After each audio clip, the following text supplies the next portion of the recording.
in Germany. It's a little not quite as hot as Dubai at this time of year. Yeah, it's true, but it is actually quite record hot for Germany too. Like it's hot out here. Yes. Well, nice. Great It's good summer. Good to see you. Good to see you. Same. And I was seeing. I want to get caught up on everything. I want to get caught up on tennis. I want to get caught up. I think I saw you flying an airplane. That's a new thing. That is in fact a new thing. Yeah. Yeah. So tell me about the airplane thing first. Well, it's just been something I've been discussing for a while. I actually bought a helicopter. It's been like 3 years ago, but it never got delivered until today because it's like this brand new model, brand new thing they're doing, like all luxurious Apple type navigation and all. But they're still in like development, and I think it's like delivery has been moved to like 2029 by now. And in this whole process, I've been thinking about, learning how to fly a helicopter, but I never could get myself to really do it because something is just not what it is for me. And then I kept thinking about why not learn how to fly a plane. And but today I had my first lesson. So it's just the beginning. It's a very early stage. So until I get to the Gulfstream level where you're at, Eric, it's going to take a very long time. Probably never. Well, I don't know. You get stubborn with your goals. That's for sure. That is for sure, yeah. So here's what I'd like to do. I'd like to kind of go back to the beginning and just tell me your story. Tell the world your story. How did you get what was your story prior to getting involved in network marketing? And as step one, let's just have that conversation first, because I'd like the world to know where you came from, what formed you, what shaped you in the early days. Yes, for sure. And just to talk about the obvious first, in case you wonder what happened to my eye, this one, a tennis ball hit me. No, I'm just kidding. It wasn't, but I have like some kind of recurring infection. I don't know what's going on. So just wanted to state it in case not everybody's asking what's happening with this eye. It looks actually much better now. We had to actually move the podcast because of it. Didn't see anything a couple of days back. Anyways, to your story. So I got started in the network marketing industry when I was 18 years old. But I want to say the real story starts much earlier. Growing up, we were like, I was part of a family where we had a lot of love, but not really any entrepreneurial spirit. There was always kind of like a lack of money in a sense that we wouldn't spend. We would always, like, the big thing was to save money. The big thing was to kind of find ways through life without paying a lot and saving. And obviously, if this is kind of like the attitude, then of course you're very limited in the things that you do. We never went shopping. We never bought clothes. We never went into a hotel. I think I wasn't in a restaurant until I was 16 years old one time, or even in a hotel or anything. Again, it's not a big sob story. It was fine. We were good. We had food, right? There's worse stories than that.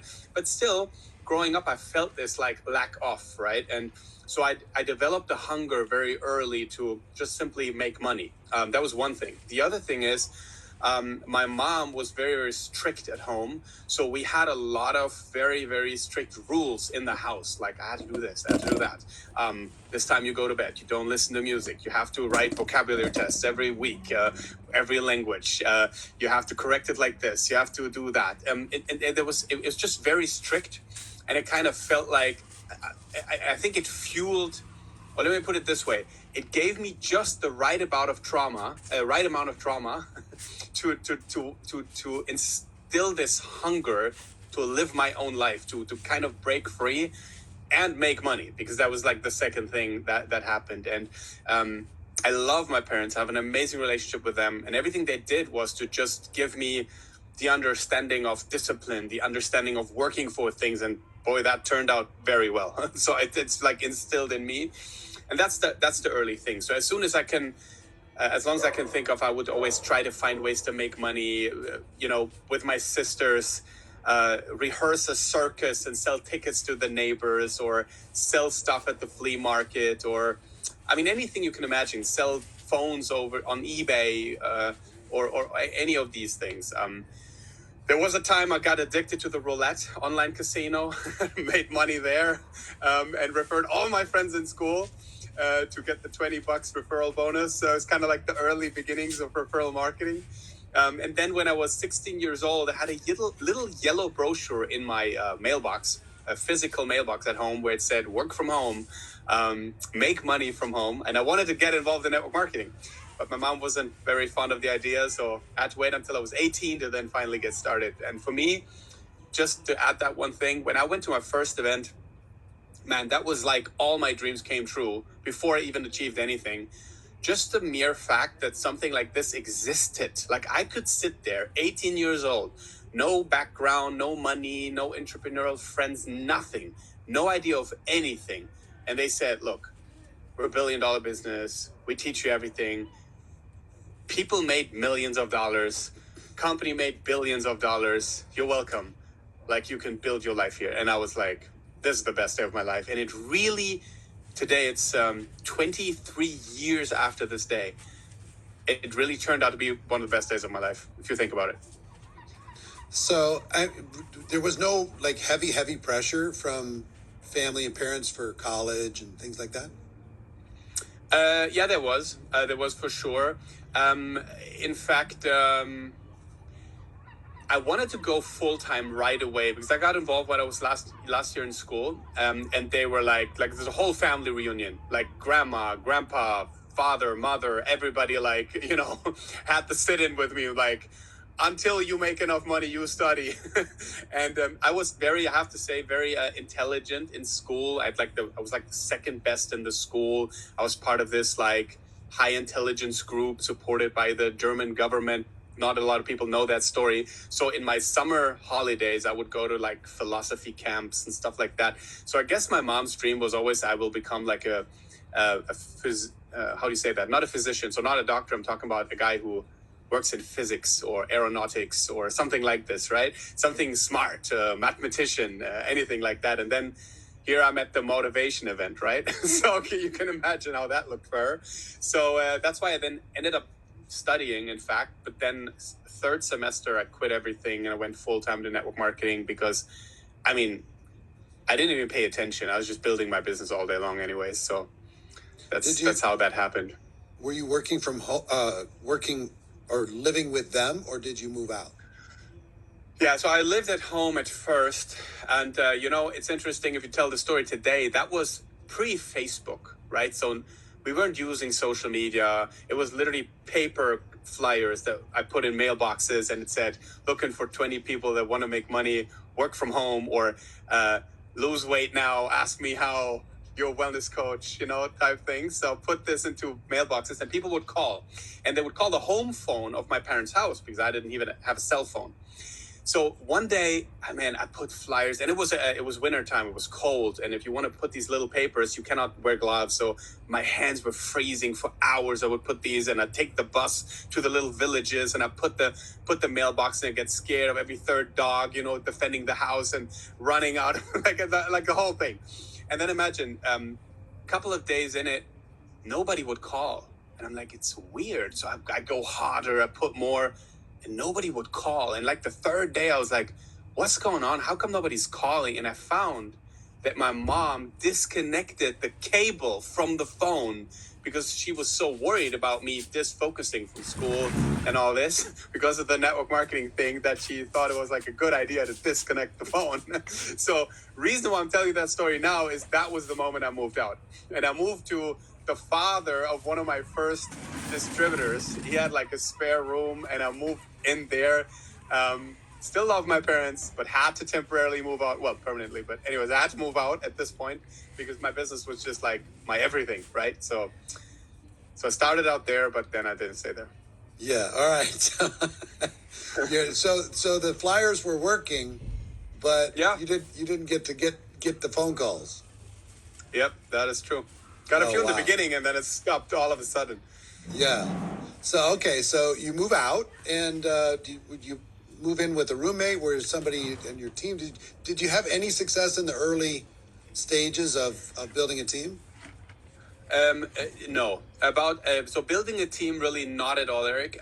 In fact, I always tell the story. It took me 7 months to find a single person to actually sign up. It's ridiculous because it doesn't make any sense. Because the first event, I came home, I wrote down all the names. I literally, like, I woke up my parents and said, Mom, Dad, I'm going to be a millionaire. This is going to be the best thing ever. I'm going to build a huge team. And I was 100% sure I'll have 100 signups the first week. And I got zero, like none at all. And I was so shocked about this. I couldn't understand what was going on with people. And I think that was one of the first realizations that I had is I always thought everybody thinks like me, but then I realized it's really not like that. And most people would rather risk nothing or you know, I don't know, just don't do it. And so I ended up selling products in the beginning, which wasn't even my plan. My plan was to sign up everybody and duplicate. But then I ended up selling products because that, interestingly enough, came very easy. So I had wellness products at the time, you know, weight loss shakes, healthy supplements, stuff like that. And I found that was very easy because I just asked people, hey, do you want to try? Do you want to be my first customer? What are you using currently? Why don't you try what I have? And it was easy. So if you ask me, did I have success? Yes. In terms of I started to make money right away, we're talking a couple of $100, but that was still like 10x my pocket money, right? So yes, I had success, but not the way I thought I would have it. Recruiting took way longer. So were you able to make enough money to be able to pay rent, pay your basic bills? No. How did you survive? It wasn't. Right. So it was not enough. In fact, that's the interesting story, how I found my first distributor, because that was nobody of my friends, none of the people that I knew, no family, nothing. So after a couple of months, I realized I don't have enough money. Like, I can't move. I had to pay, like, you know, flyers, bus tickets, products, stuff like that, rent, all this. And I didn't have, I mean, the first few months I didn't need rent. I was still home. But then I moved out. So what I did is I started to look for a second job. That was the moment my parents really thought, now I'm crazy. Like, they said, Damian, who's looking for a second job to pay another job? Like, it doesn't make any sense. And I said, Mom, it's not a job. Like, it's a business and you have to invest. So I was looking for this job and I was helping another company to build like online web shops and stuff. And that's how I made some money. And in that company that I worked for, basically the manager of that company was a lady. She was like a real power woman. Like, she was in like her 50s and she would like walk around with a headset all day long, managing teams at trade shows all over Europe. And I was like, boy, if I ever sign up this woman, I'll be rich. Like, and it became my mission to sign up that woman. And I did. It took me like 2 to 3 months and she was my first supervisor.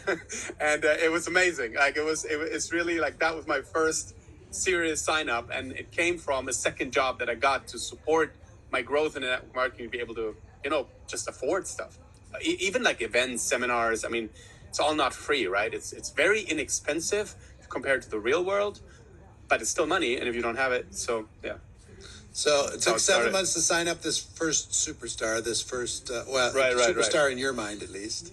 Yeah. So in between that time, you mentioned an event. Did you go to a company event in those first 7 months?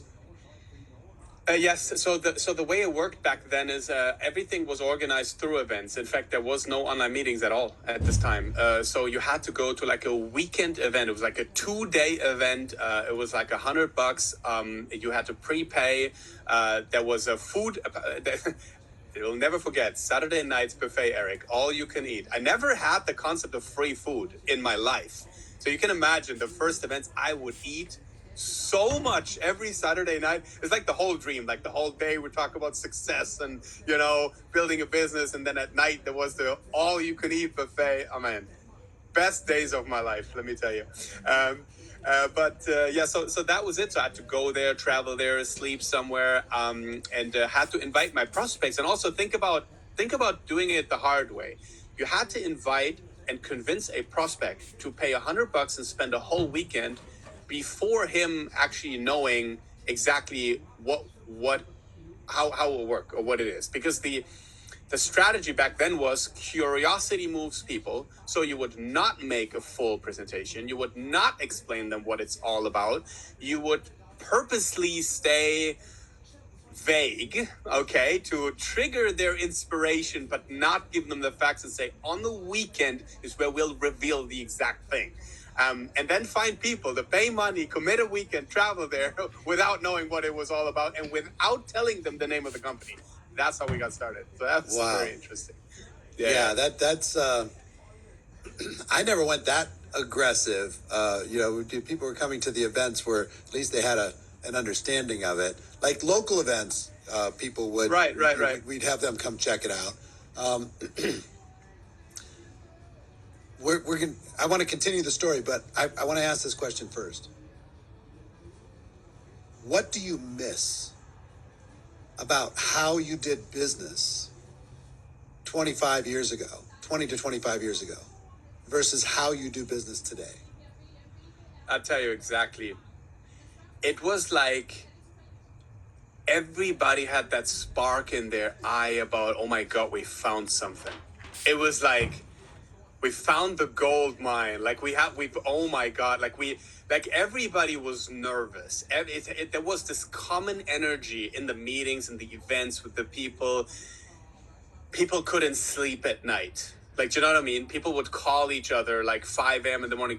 You can't sleep as well. Now I can't sleep either. Let's this, And I feel like today it's like, maybe it's I don't want to always blame social media, because I also love social media in one way and then I hate it in another. But it's just like, now you see, I want to almost say 14-year-old kids with Lamborghinis and they don't even have driver's licenses yet. And of course it's not the real world, but you see it everywhere. So it's like everybody goes rich somehow. And it's kind of like people are, how to say, they've seen it too much, even though they haven't even experienced it themselves, that it became normal, right? It feels like opportunities everywhere and it's easy nowadays. And it's really not easy. But back in the day, it was more mysterious. It was more like, oh my God, we found something. Like, do you know what I'm trying to say? And that I miss, because today it's like everybody takes it for granted. And even the people that haven't even achieved anything already take it for granted. I'm like, I don't get you. You haven't even gotten like to any position. How do you not even like run for your life? Like, do you know what I mean? So and that I missed. It was almost like the appreciation for the opportunity itself. Like, do you know what I mean? That I miss. Yeah, I the way I would view it, two ways that I would view it, because I agree with you, is people today, for whatever reason, seem to be a little too cool for gritty entrepreneurial stuff. They're a little too cool. Everybody wants to push buttons. Everybody wants to look amazing at all times. Nobody wants to be embarrassed. Nobody would consider knocking on a door in the cold or putting a flyer into somebody's mailbox. They just wouldn't even consider it. Like, it's so beneath them. So too cool on one side. The other side is a little bit soft in comparison. I don't want to be that old guy that says, the young generation's soft, but it's a little soft. It's not quite as gritty. Would you agree? 100%. 100%. And I also feel this, and now this is a really old guy saying something now. I'm hearing it from myself. But you know what is interesting? I sometimes, when I talk to people, I have this feeling that sometimes they have this thing like, Daniel, you don't understand. Today it's all different. Yeah, I get it, but I think you don't get what I mean. Just because a lot of things got easier or more viral quicker, whatever, doesn't mean you don't need that tenacity in your personality to still attain your goal. You still need it. It seems all easier, but I don't think it actually is in the very end, because maybe you'll build something quicker, but then it's also gone quicker. There's more distraction of everyone, right? So there's a lot of things that change, and I get it. And there's people doing crazy stuff on TikTok these days, or even things that I'm not even on, and I get it. And maybe I don't know that part, but I do know that some certain truth about entrepreneurship don't change. And I feel like, they think they don't need to learn it, but they will eventually if they really want to maintain success. There's Dana White is a friend who lives here in Las Vegas, runs the UFC. And if you want to look up something interesting, go search Dana White Savage. Because he talks about, if you're a savage today, you can rule the world. Because everybody's soft, but you got to be a bit of a beast. in order to be able to do something important. And the interesting thing, not to sidebar this whole conversation, but I think in the last 10 years or so, we were tricked. The whole world was tricked. One, by technology mostly. One, we see too many stories of instant millionaires. We hear about all these instant, influencers and all these different people, and because we see it on social, it feels common. It feels like it's everywhere. Everybody's doing it, right? So that's one thing, that we see so much evidence that we're like, well, that should happen to me too. And that's not how it works. Second thing is, because of it, and it got accelerated during pandemic, but because of social, people started pushing buttons and they started getting some sort of results. They started getting some traction, and they could push buttons and go live or talk about their product or talk about their opportunity, and they could recruit some people.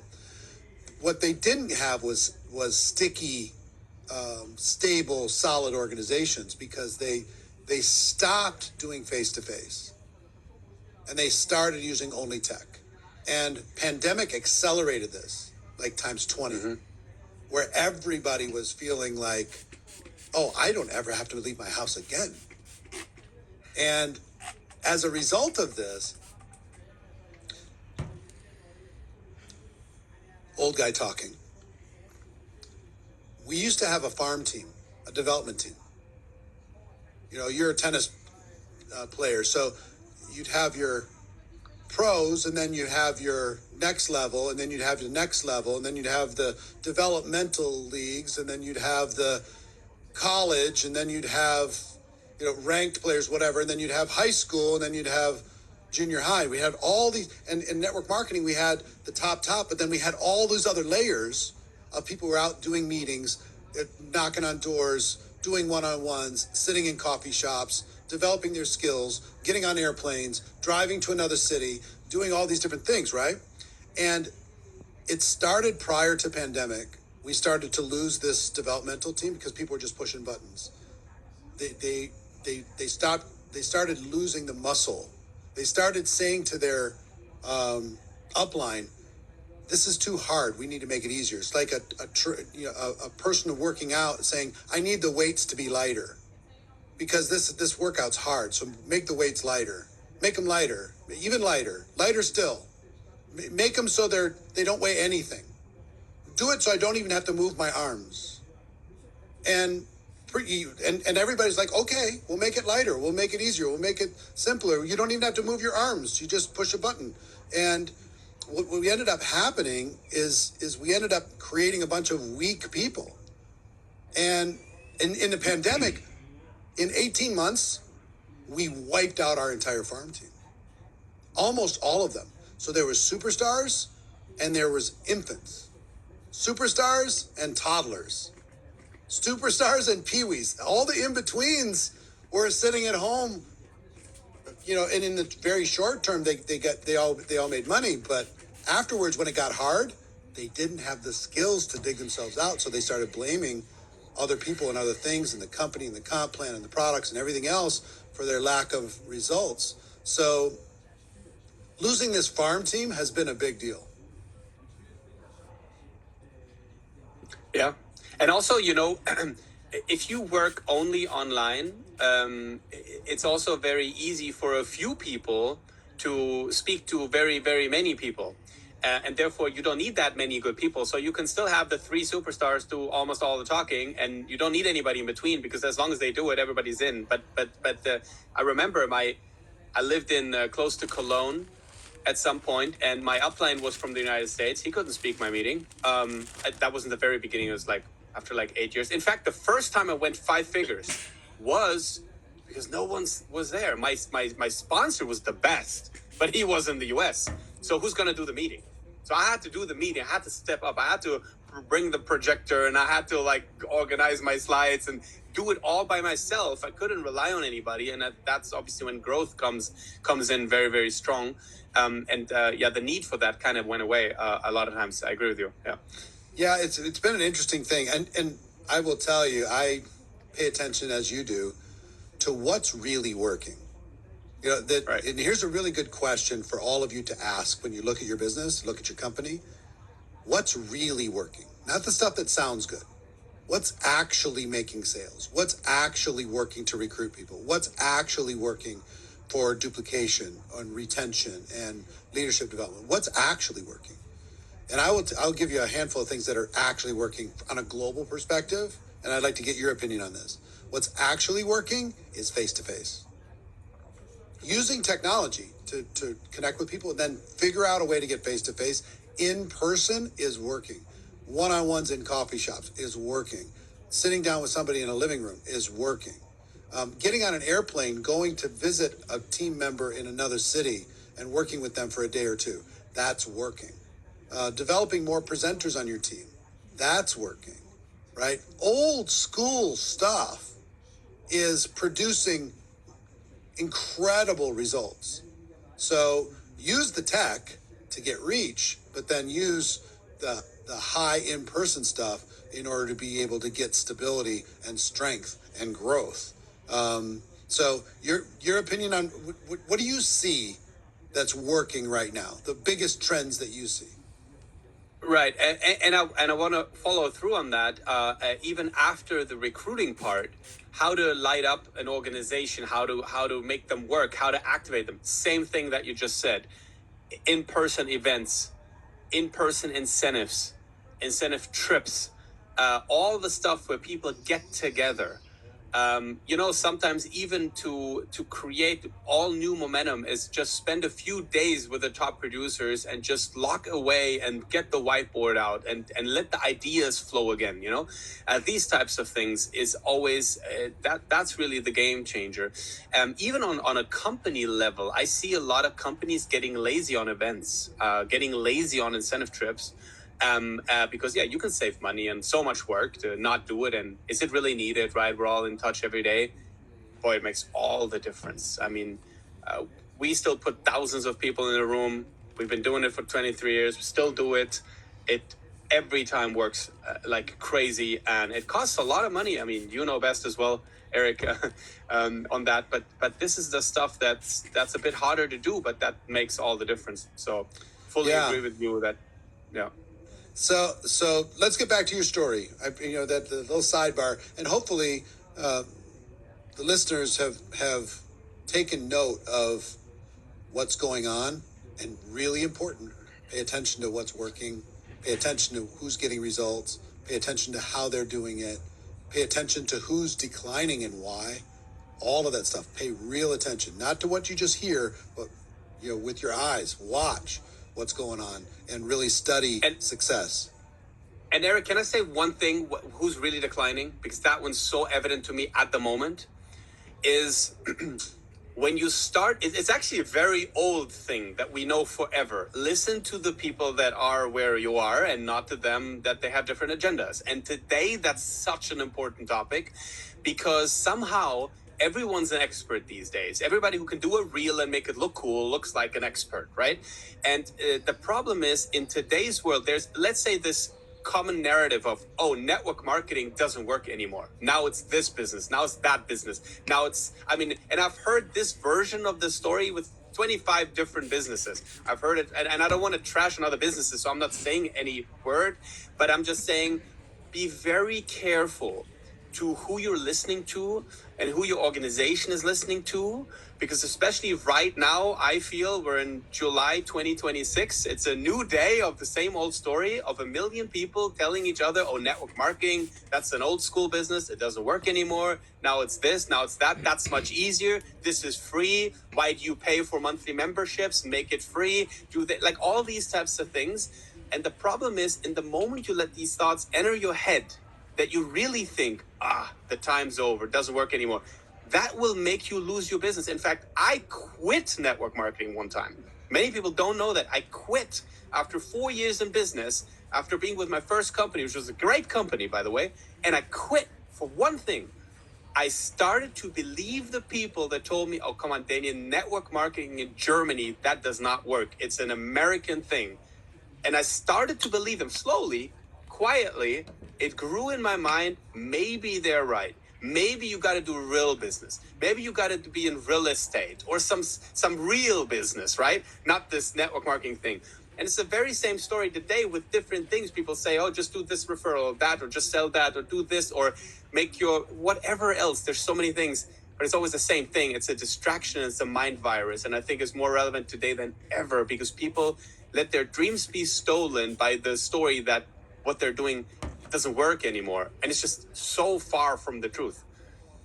And guess who tells that story the most? Influencers. Oh, big time. And guess who's starving today? Influencers. And you know who also tells the stories? People that quit.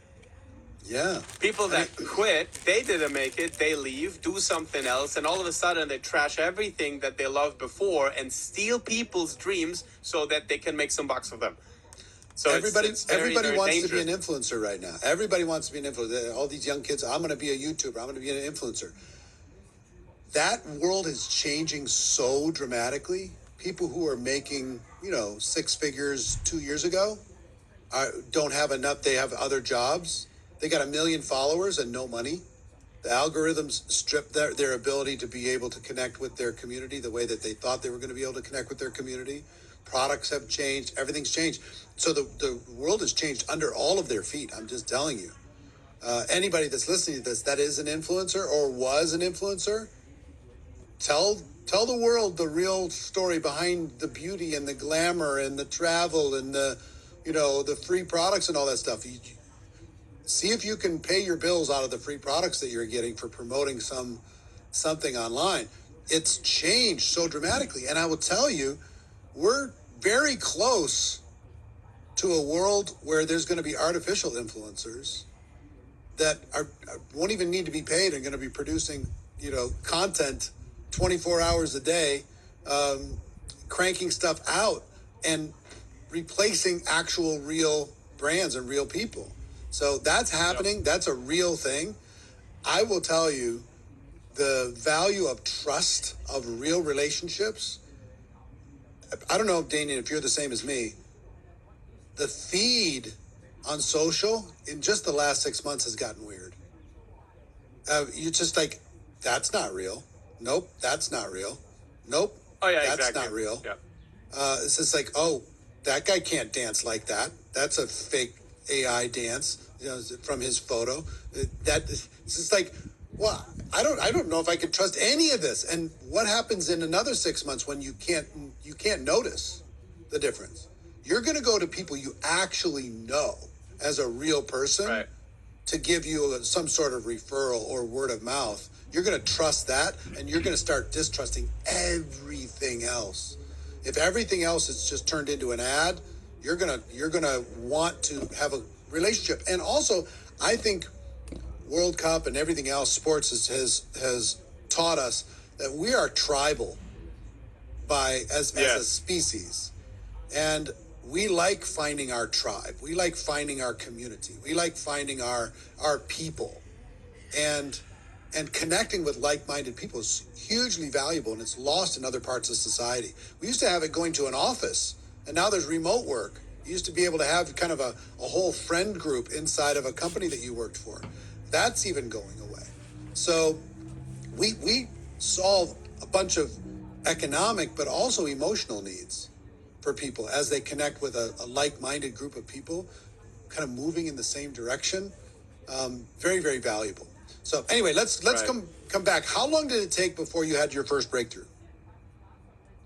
So there's a lot of breakthroughs. I want to say, again, the very beginning, selling some products, making some money, that's a little breakthrough in itself. Made my first money. People said you wouldn't get paid, and I got paid, right? So that was great. Then also, of course, get the first check, then the first distributor, 7 months in. I remember the first time making $1,000 on a single check. That was 2 years in. I finished my school. And in the same month of the big A-levels test is when I hit $1,000. I was like, now I'm going full time. And anyways, I still went on to study. Hit about $3,500 a month there, then quit my studies. And then there was always this big dream of going to $10,000 a month. And that was that impossible number. I knew for a fact I will never achieve this, just in my mind, because I'd never seen anybody make that kind of money.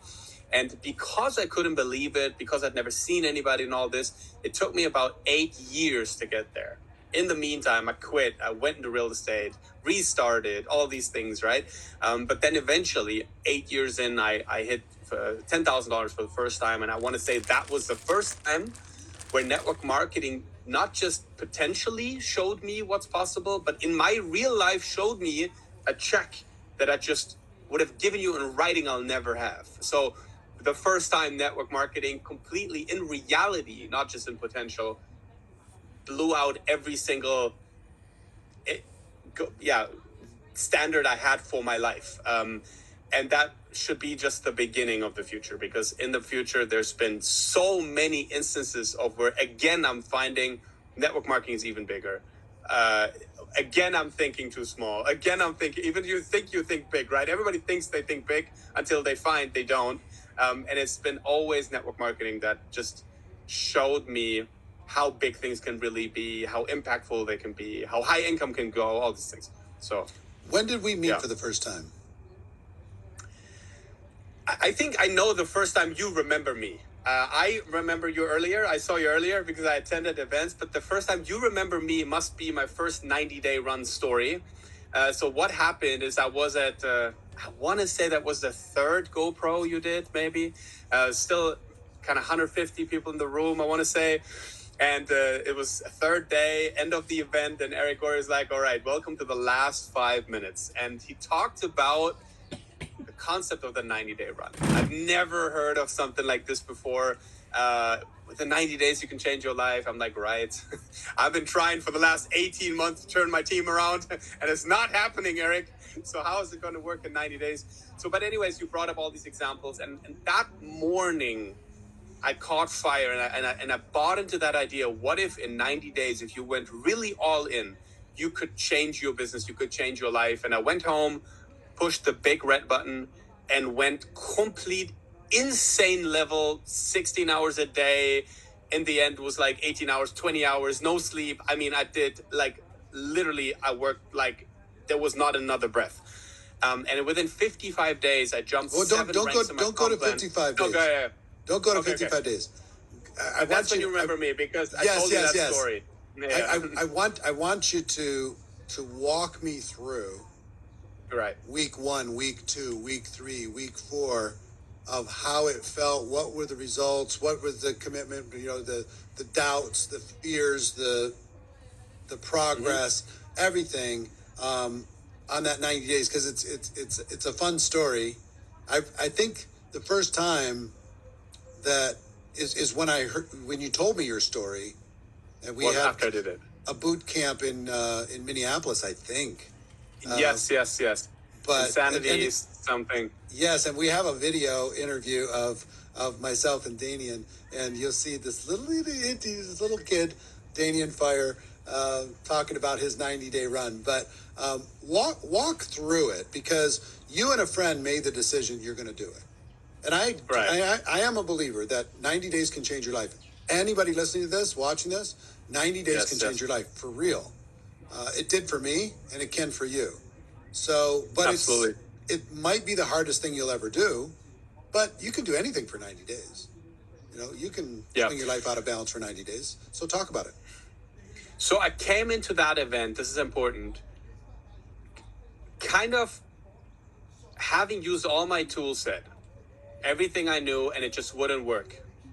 I always used to be a very consistent guy in the way I was building. I would recruit like my 4 people a month. I would do my 2 calls a day. I was very like clockwork, right?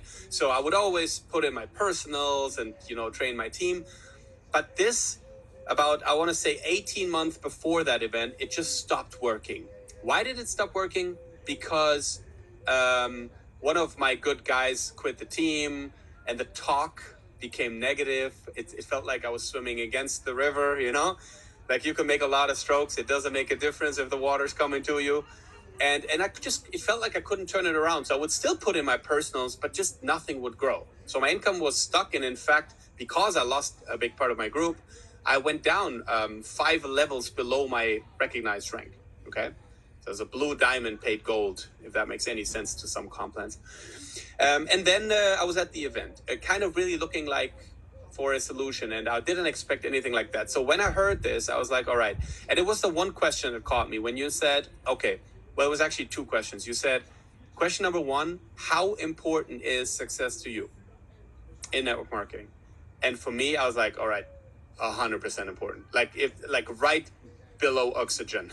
Like if it's the last thing I'm going to do, I want to figure this out, right? So I knew that. And then you said, okay, if it is so important to you, have you ever given it a true 100%? And then I remember you saying, not 99%.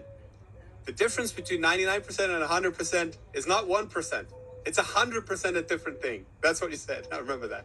So, because we've done the 99% many times, but have you given it your absolute everything? And even if it's just 90 days. And I reflected in that moment and I was shocked because how long have I been in the business at that point? Probably 12 years. I don't know, roughly. And I had to truly answer to myself, no, I've never really done this. And it shocked me. Like, I'm in the business for 12 years. The business that I'm saying is everything I want. And yet not once for 90 days I've given it my absolute everything. Kind of crazy. So I was shocked about myself. And then you said something like, wouldn't you be curious to see what would happen? It's not going to get smaller in those 90 days. It's probably going to get bigger. How about that? And then, all the things that happen to other people. And so I just like, you know what? I'm just going to do it. So this is how it started. That was the moment, right? And of course, I was ready. I was ready for a message like that. What I know today is most people won't be ready. Most people hear this and say, oh, that's a fun story. That's crazy, whatever. But there's only a few that when you hear it, you feel it in every cell of your body where you say, that's exactly what I have to do. That is me right now. I'm so ready for things to go in a momentum. I'm so ready to turn things around. So I guess the message needed the right person. And in that moment, I was the right person. So then a lot of people say, what did you do? And that's the biggest answer. I didn't really do anything much different from what everybody would probably do. I didn't have the magical strategy. It wasn't some new tool or anything. It was simply the idea of giving it 100% effort. So I took a piece of paper and I wrote down 100%, like this, boom, 100%. And then I made sticky notes, right? And I put them everywhere, 100%, 100%, 100%. So I would consistently remind myself to be in 100% focus, 100% energy, 100% in that conversation, 100% belief, like complete, intention, right? And the second rule was only productive things allowed. That was the only 2 things I had, 100% energy, 16 hours a day, and only productive activities. So no reading, no personal development, no scrolling on Instagram, no going to the movies, just building.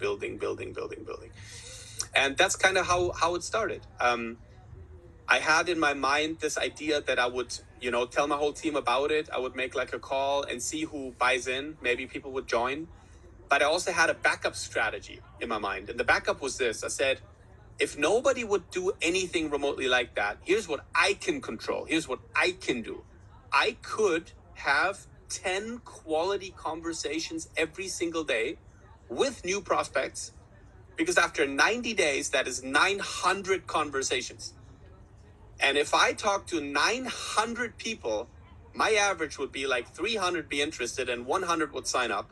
And if I personally start 100 new lines in 90 days, I'm a legend just by myself. That was kind of like my backup story. So if everything would fail, I can control what I can control, and that is what I would do. So that was kind of like the game plan in my head. That's how I started.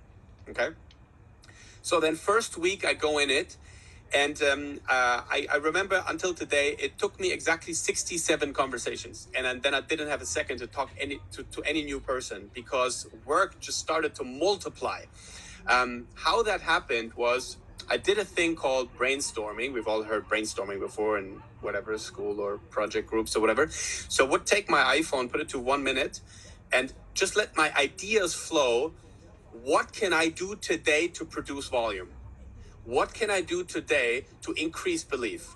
what can I do today to get my team to make more signups? Who can I talk to today? Like all these empowering business building questions. And I would just let them flow, and I would just write and write and write and write ideas. Everything I could think of without judging it.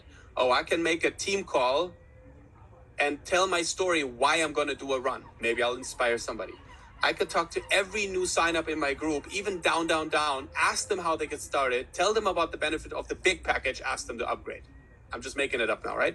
I could make a special program about this product, get an expert on, promote this for a whole week, and have a whole new movement in the group. I could do an incentive. I could have one-on-one conversations about the goals with my top leaders. I could, and you already know, I could talk to 10 people a day. I could make follow up with every person every day until they join or the 90 days are over. I could, and if you keep thinking that way, you come up with more ideas. Maybe today it'll look different. Maybe you'll say, okay, instead of, I don't know, one TikTok a day, I'm going to post 10. Maybe it's whatever your strategies are, but you know what is working. You know what potentially can grow your business, grow the belief, grow the volume, grow the people. Do it, write it down. And then what I did, just a minute, 2 minutes, bam. And here I had 7, 8 ideas that I can work on. And then I went to work right away. And there was one very, very pivotal moment that I want to talk about right at the beginning, where I realized why that might be true, what you said back then, that it is actually possible to change your life in 90 days. So I had this idea that I, like I said, want to talk to 10 people a day. And to get the conversation starting, I said, okay, let me send a personalized voice note on WhatsApp. We do that a lot in Europe. I mean, I know in the US it's not that big of a thing, maybe now, but back then nobody did it. But in Europe it's big, like you send voice notes. So I said, okay, I'm going to send 100 people a personalized voice note. Now I tell you this and you might think, oh, that's not a big deal. Just do it, right? Okay, let's think about that for a minute. So I'll take my phone now and I pull out Eric Worre and I say something like, hey, Eric, this is Damian. How are you? Listen, it's incredible what is happening right now. I wanted to connect with you because I'm currently working on a project in my business that is blowing my mind. I literally don't get no sleep because I'm extremely excited about the potential. Now, I've been thinking about some of the people that I value the most and that I would love to work with or at least listen to the concept. And Eric, you're at the top of my list because of this, that, and the other. Okay. So I would love to connect with you just 15 minutes. Whenever you have time, hit me up. But I don't know a guy that's better connected, more powerful, more influential, hungry like me, a person I'd love to work with. And so if you can, please just get back to me. Let's talk about this. You're going to go crazy what you and I can do with this project, for example. Okay. So let's say that's a 1 minute 30, 90-second message, right? So just do the math real quick. How long do you need to send 100? So maybe you've got 90 seconds. You maybe need another 90 seconds to get ready for the next one, right? So just kind of like get your head right, story, next person. So let's just say 3 minutes. So 100 times 3 minutes is 300 minutes. 300 minutes, it's 5 hours, okay? If you were to not literally go to pee once, have you ever been on the phone and talked with 100% passion and intensity for 3 hours straight? Most people have never done this. Eric, it was the most insane thing. I started 8 a.m. in the morning. I remember I was done at about, I want to say like 12 something, 12:20, okay? I was sweating. I changed t-shirt twice. I had my phone plugged into the cable because it ran hot and the battery would drain. I drank water. I felt my legs. I started to get like a muscle pain. My throat was dry and I was like done. And I look at the phone. I'm like, I can't believe it. It's not even lunchtime. On the first day of my 90-day run, it's not even been 5 hours of 16 hours of day one, of day 90, like of 90 days. On day one, I'm exhausted. And that's when it hit me. It's possible to do more in a day that most people do in a month. Some people even do in a year. You could do it in a day. So I go change my shirt, do a couple of things. 30 minutes later, I look at my phone. my phone has like 27 replies. Sure, I can talk. Sure, let me know. When do we get on? I'm like, oh my God, I forgot they would answer. So you get it? So and this was just point one on my brainstorming. Send 100 voice messages. I got another 27 items on the list, you know? And that's when I realized you don't need the magical formula. You just need to get to work. So that's what unlocked it. And that was like the first hours of the run. So I realized this is more like high level sports. This is not network marketing anymore. This is physical. I need a lot of shirts. I need a lot of water. I need a charger. I need to be on point. I need to remind myself when your energy drops to go back to 100. I mean, this is not something ordinary at all. And I don't care if you use TikTok or whatever technology today, you better be on point, right? So that's how it started. And so what happened? Here's the fun thing. Week number one, absolutely nothing. Nothing. Like, I had a lot of work, but the volume was exactly the same. I think I had like an increase of a couple $100, like nothing. And even week number two, I think my check went up like $1,000. So there was a 14-day delay before I saw the results come into my check. And I think, and really it's been a long time, Eric, so I don't know exactly the numbers, but it was something like week 3, it exploded, and it was like 35 grand in 1 week, which for me, I think I was making around $5,000 when I started. And all of a sudden I had 35,000 in a single week. And that is just because things started to obviously compound, but it took some time. And I remember telling myself, I will finish this, and only when I'm done, I will judge if it worked. I won't stop in the middle, right? Then week 4 was over 40. And then I started to hit the different levels and the different ranks. And I mean, the story goes crazier and crazier as I tell it. Then what happened? So my upline event, so my whole goal was to get back to like Blue Diamond, which was the rank I was recognized but not paid at, which was 5 levels higher. And it was very impossible, actually. But I said if I would, that was like my best case scenario. If I would do that in 90 days, unreal. So a little before that, I realized, like, I got to what I would call the flow state. And if you're in sports, you probably know what I'm talking about. There is this moment where, for some reason, everything works. It's that one match, or it's that training match, or whatever. Like, whatever is your sport, or whatever is the shot you know it's hardest, and you know you cannot do it, and you definitely cannot do it multiple times in a row, and you can't replicate it, and definitely not at this speed. On that day, it's like physics, laws don't apply. You can, and the weird thing is you know you can, you have zero doubt you can, and you hit that backhand winner across court, even though the other guy is serving whatever high kick serve. It doesn't matter, right? So, but you just do it because you're in that flow state. It's that brief moment where you stop doubting, you just create. Do you know what I'm talking about? Yep.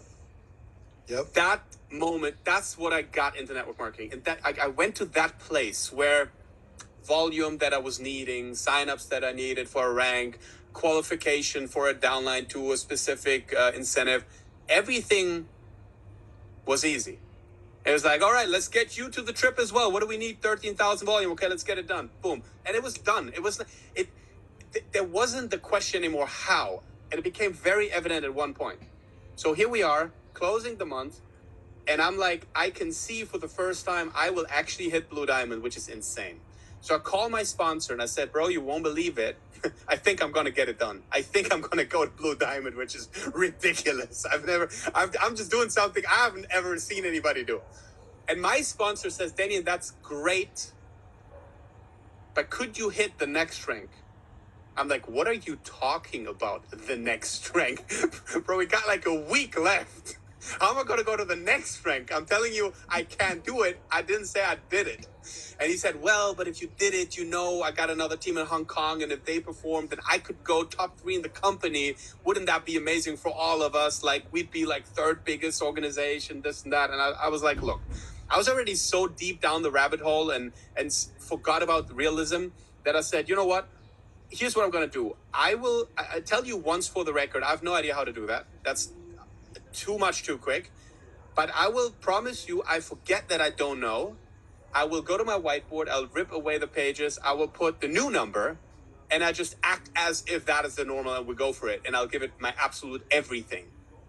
He's like, bet, let's do that. Eric, we rock and roll this thing, and 3 days before the end of the month, I can feel I can do it. I call him up. I'm nervous. I'm like, bro, you will not believe it. I might actually do what you asked me. I don't know how. Don't even ask me. This thing is just completely wild. I didn't think we're going to do it. And he was like, well, that's great. But I have one question. My Hong Kong team isn't really performing the way I thought. Could you hit the next rank? And at that point, I was like, what are you even talking? Like, what? The next rank? Now we're talking a rank. The time was called White Diamond. Nobody had achieved that in Europe, in the company, ever. And he's asking me in 3 days left to achieve that. But I was so exhausted. I was so in it. I was like, for the record, that's impossible. But I will forget that it is. I will go back to my whiteboard. I act as if, Eric, I did this, and I'll never forget, there was 70,000 volume left that I had to do in 3 days. Now, at this time, I didn't have a huge organization, okay? Today, we do that in a couple of hours every day. But at the time, I wasn't that big. And remember, I came just 2 months ago from a team that would make like $5,000 in commission. So for me, $5,000 in commission. So you have an estimate on the size, right? Few hundred signups maybe a month. That's it. And here he's asking me to do, what was that, about $150,000 in sales in 3 days? Like, where?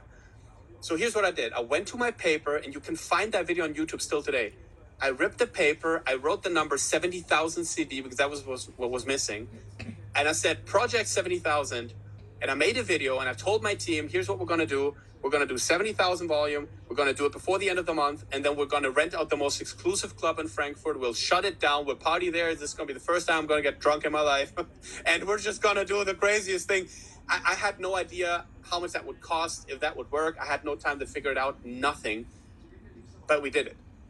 It's like, I don't know how else to describe it, but anything was possible all of a sudden. And my check jumped like dramatically, another 2 ranks. So 7 then in total, went to over 100 grand in 55 days. That was the last day.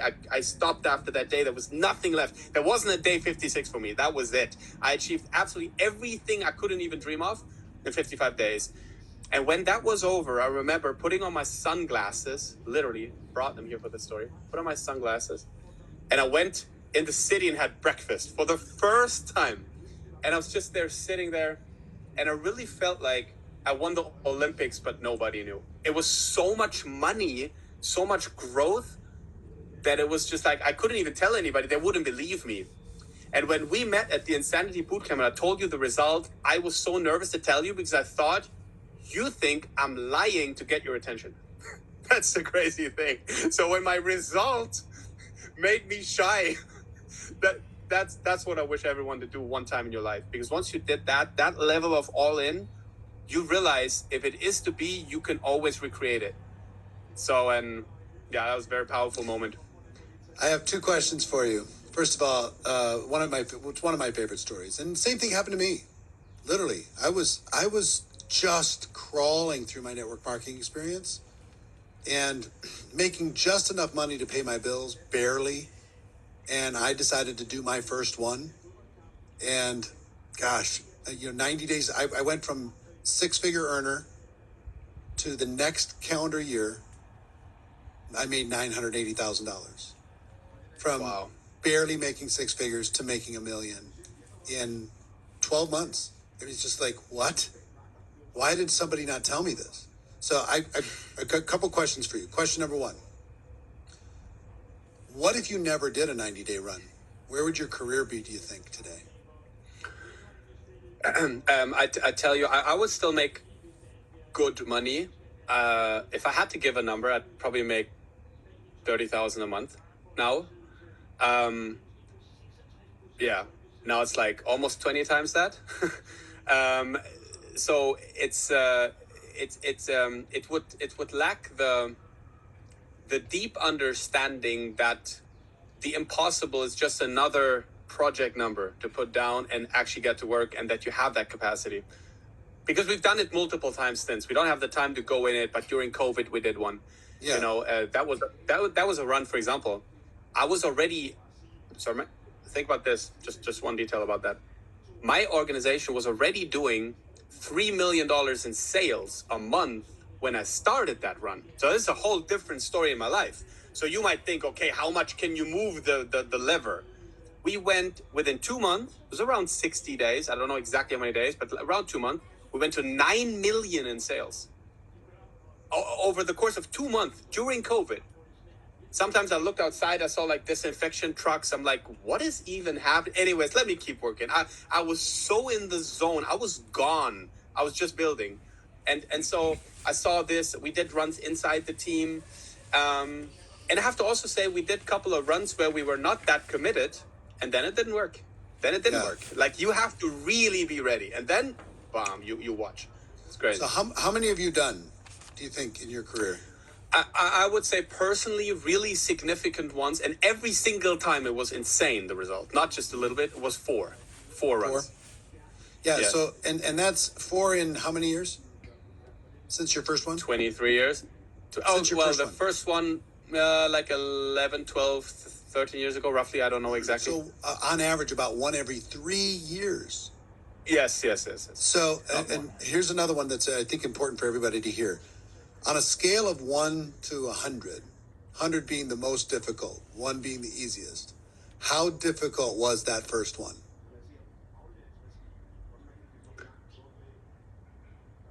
Real life, how hard did you have to work? Very hard. Everything I got. Everything I got. To exhaustion. To exhaustion. I was barely on my feet in the end. Yeah. Literally. So the point that I want everybody to hear is, in order to change your life, would you be willing to do that? In order 100%. To change your life, would you be willing to give everything? Your reputation, your brand, your what other people think of you, not being able to have very much success in the first weeks before any evidence showed up at all. Would you be willing to do Zooms for like voice notes for 5 consecutive hours to 100 people while you were tired and worn out? So for things to change, you do have to change. For things to get better, you do have to get better. And the 90-day run has helped a lot of people, and it's created more legends than you'd think. If you can go back and figure out what caused the superstars to become superstars, it was some moment where they said, you know what? I'm doing it. I'm done crawling. I'm done walking. I'm going to run, even though I'm not ready. I'm going to do it before I'm prepared. I'm going to leap and hope that net appears. I'm going to jump off the cliff and grow wings. All of those things. I'm just going to do it. So I don't know who needed to hear that today, but for the person that did, this conversation was for you. So everybody else got to listen in, and hopefully you're a little bit closer to the big decision in order to be able to do something major. But for those that are really ready for a change, it's going to be a big day. Before we pivot, I want to talk about a couple things, and keep Damian up, please. Damian, how did GoPro, the book GoPro, help your team over the course of, since it came out in 2013? It was a major change because it was a lot of guesswork before. What do I do? Do I need to be lucky to be successful? And what you did with that book, you systemized almost like the curriculum. Here it is, exactly the 7 skills. This is what you need to learn. This is how you do them. And if you surgically learn them all and you become great at it, you'll have great results. And it was like, my God, like, thank you. Honestly, thank you for that book. It built my business for so many years, and it took all the question marks out of the equation. So it was huge impact. Yeah, and that's 13 years ago. That book sold over 4 million copies around the world. It helped a lot of people, and I'm proud that it's done that. Took 13 years, but we came out with a new book. It's called Pro Code: Building a Network Marketing Business That Lasts. This book has just recently been released. If you don't have a copy, I'd strongly recommend that you get a copy. Number one book in network marketing, might be number one book in the world. It's not available on Amazon. It's only available one place currently. It'll be available on Amazon September 1st.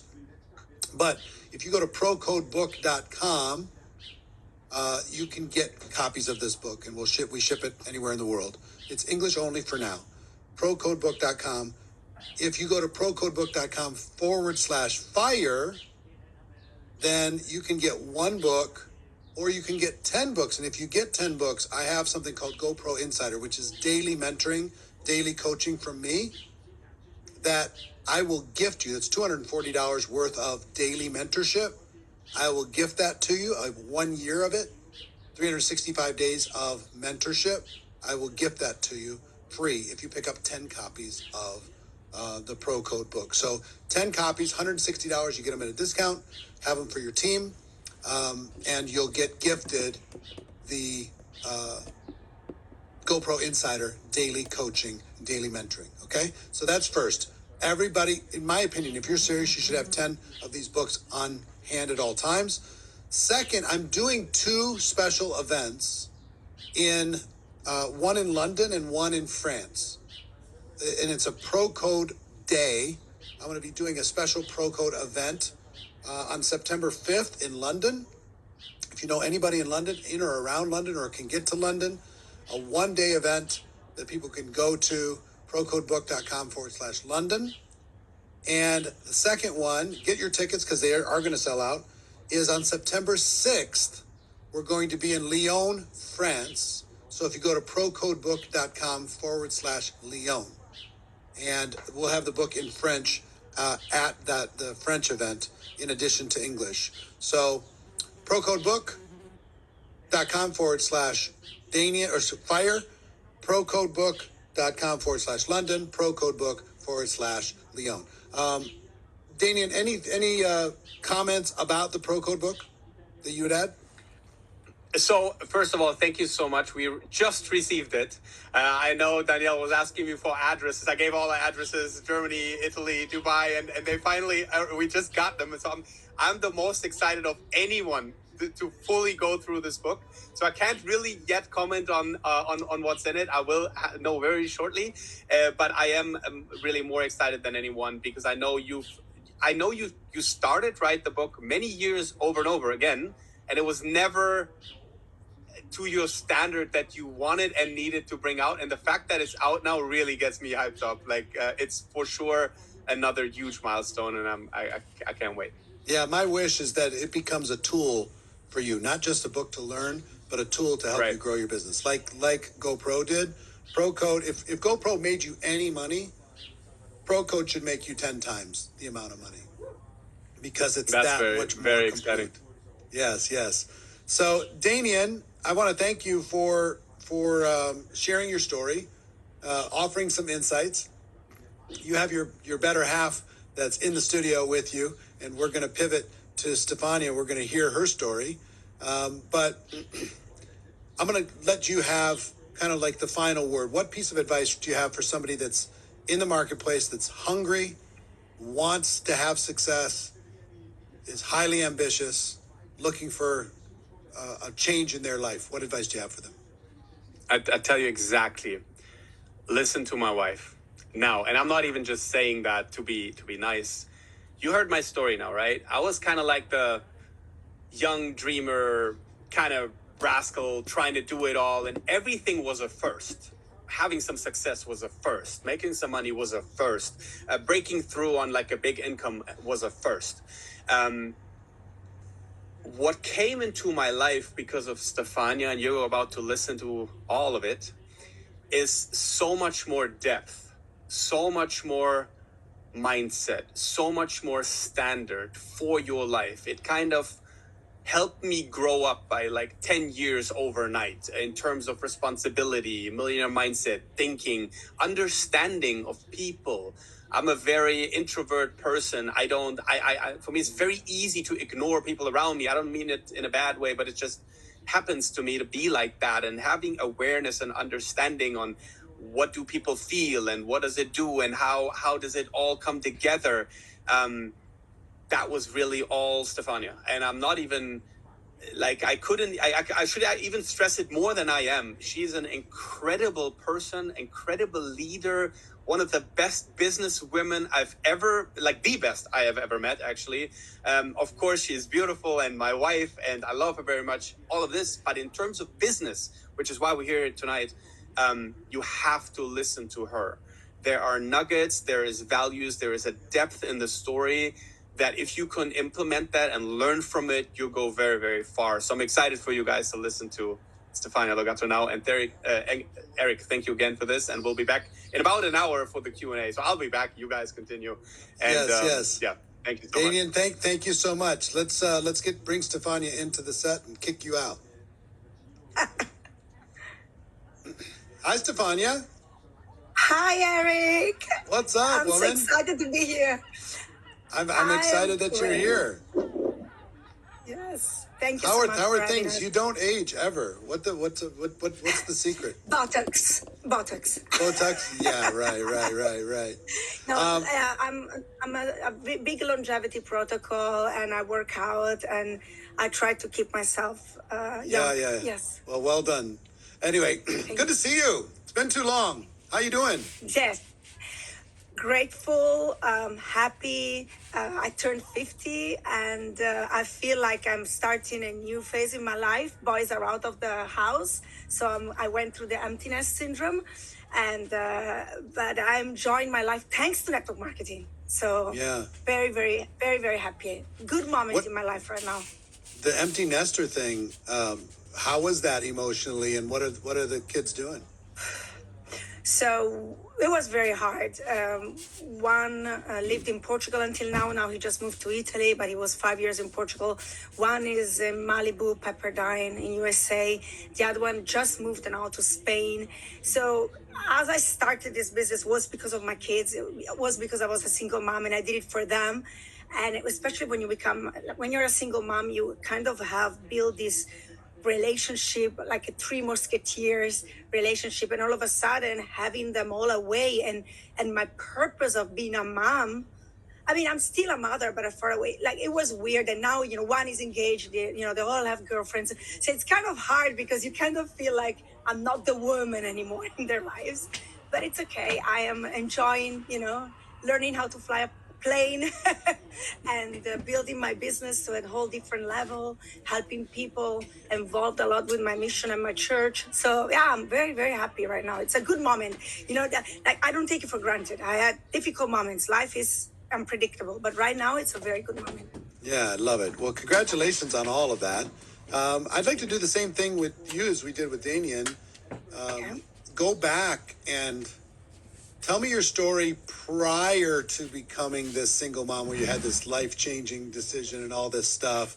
Where did you come from? What shaped you? What molded you? Yeah, so very different from Damian, actually. I actually come from money, which I know that a lot of people in network marketing don't. And we actually think that people that are wealthy might not look as this unbelievable profession. They might not look at it seriously, but I actually come from money. I studied in boarding school in Switzerland, which still today is the most expensive school in the world. I hanged around lots of rich kids, and I was quite spoiled all my life.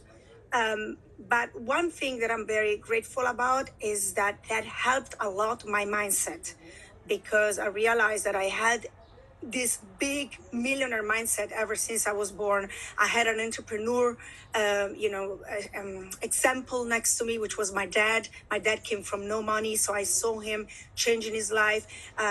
My ex-husband was also an entrepreneur in the Formula One world, so I was hanging around, this VIP and crazy international world of Formula One for 20 years. So I have to say that molded me and prepared me for network marketing in so many different ways, especially because when I studied in boarding school, I had roommates from Japan. I had roommates from all over the world. So I was very good and learned how to adapt to different culture, to different people, learning how to read people, to connect with people. And I'm a big extrovert.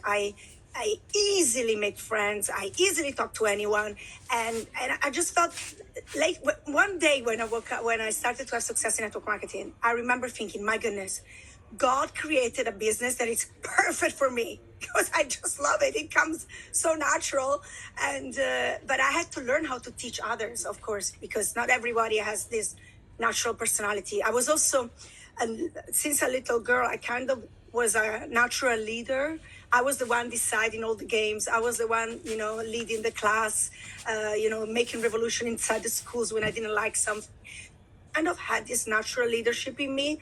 But at the same time, I felt that because I love people and I care for people, they didn't feel threatened by me because I felt like I was loving on people. I was leading them with love, not with fear or command. I don't know if I'm being Yeah, clear. it totally makes sense. The question I have for you is, what did you think as you're growing up in this, what would be considered a privileged upbringing, right? You see lots of things. Money seems normal, affluence and celebrity and glamour and all of these things. What did you think your life was going to be? What did you think you were going to do?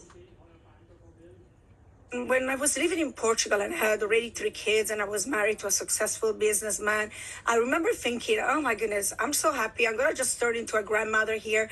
I never felt I had to prove myself to be worth something. I never felt I could even make money because we made a choice when we got married, right? He asked me to marry him on my graduation day.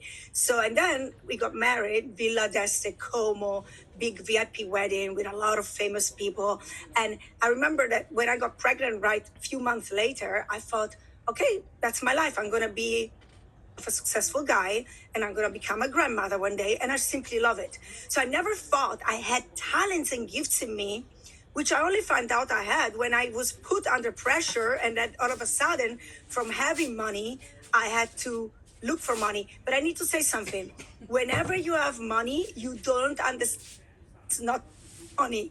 This is why when I say that there is this saying that says, difficult time creates strong man and easy time creates weak man. I was weak in that moment in my life because I never went through a difficult time. So I'm actually grateful that all of a sudden I found myself literally broke to the point that I couldn't go to the supermarket, and it was very hard. But thanks to that time in my life, I found out that I had talents and gifts in me that I never used, that I never had, and that finally I could put into use, and it worked. So my question for you is so you got married young, very young. Mm-hmm. You start building a family right away. Yes. And how long did it take before it got bad? So so we were together 23 years, but the last 7 years I was fighting to make my marriage a flow.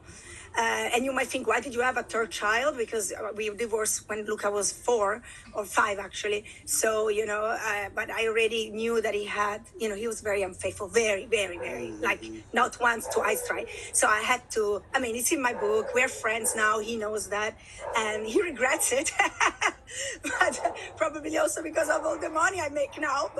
But I would have never been where I am today if it didn't go through what I went through. And actually, I have to say something.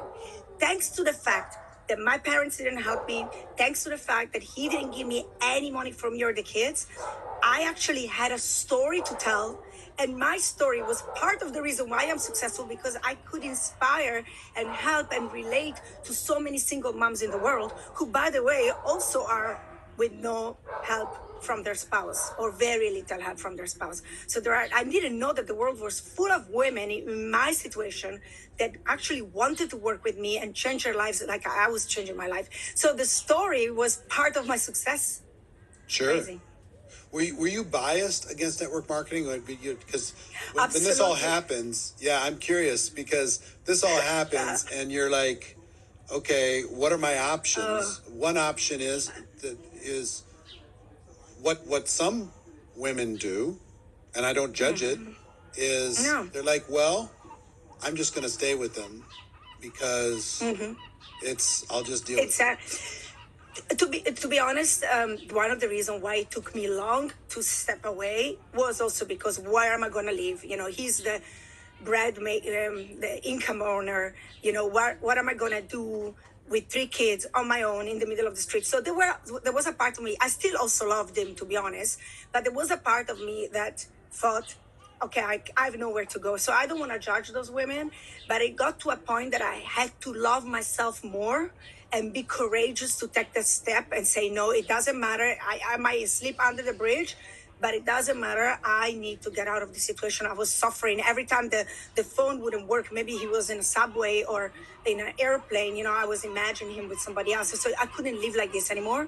But there were moments where obviously I was going through a very tough time. I didn't have money to put petrol in the car, to go to the supermarket. And I was thinking, oh my God, what did you just do? Why did you leave? Why did you break up? How are you going to do it on your own? So network marketing truly saved me. But I want to say that my first reaction about network marketing, it was actually, you see, I came from money, and the people that I knew that was doing network marketing when I was a rich kid, a rich brat, they were all people that were kind of desperate, and they did it the wrong way. And I will never forget the maid of my mom. She came home one day and said to us, I'm going to be rich. I'm going to buy a Mercedes Benz. And because she went to one of these meetings at the company started and came back home.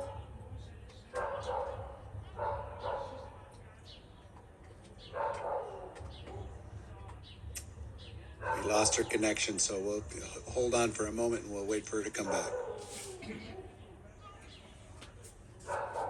Yeah. Hang in there with us. I missed you. Yeah, you back? Yeah, okay. So if you could start that story over, that'd be great. Okay, so when I had this preconceived that I thought network marketing was a plan B for losers, honestly, and because the people that were doing network marketing at that time in the 80s, in the early 90s, they were communicating it wrong. They were doing it wrong. Oh, this product will cure your sickness. Oh, come here and you're going to be a millionaire. And they would show you just the houses and the cars. And then you had all this really, like I said, the maid of my mom, nothing wrong about the maids, but she would come home and says, oh, madam, buy me this shake and I'm going to be a millionaire. And that was my idea. Oh, networkers are all losers. And funny enough, now I'm a network marketer professional for a long time. And my husband is a network marketing professional, and today I completely changed my mind about it. But it took people like you, and I'm not saying this, Eric, because you're here. I really mean it. To me, what really helped me in the business was when you started to interview people like Tony Robbins, like, influential businessmen, people that were saying network marketing truly works. And I was like, you see? It's not only me saying it. It's somebody like Eric. Look who Eric is. Look at these people are. So you kind of validated my talk to the entrepreneur mindset, because before it was more like I want to be, but nobody was really, except some big Americans with the big check.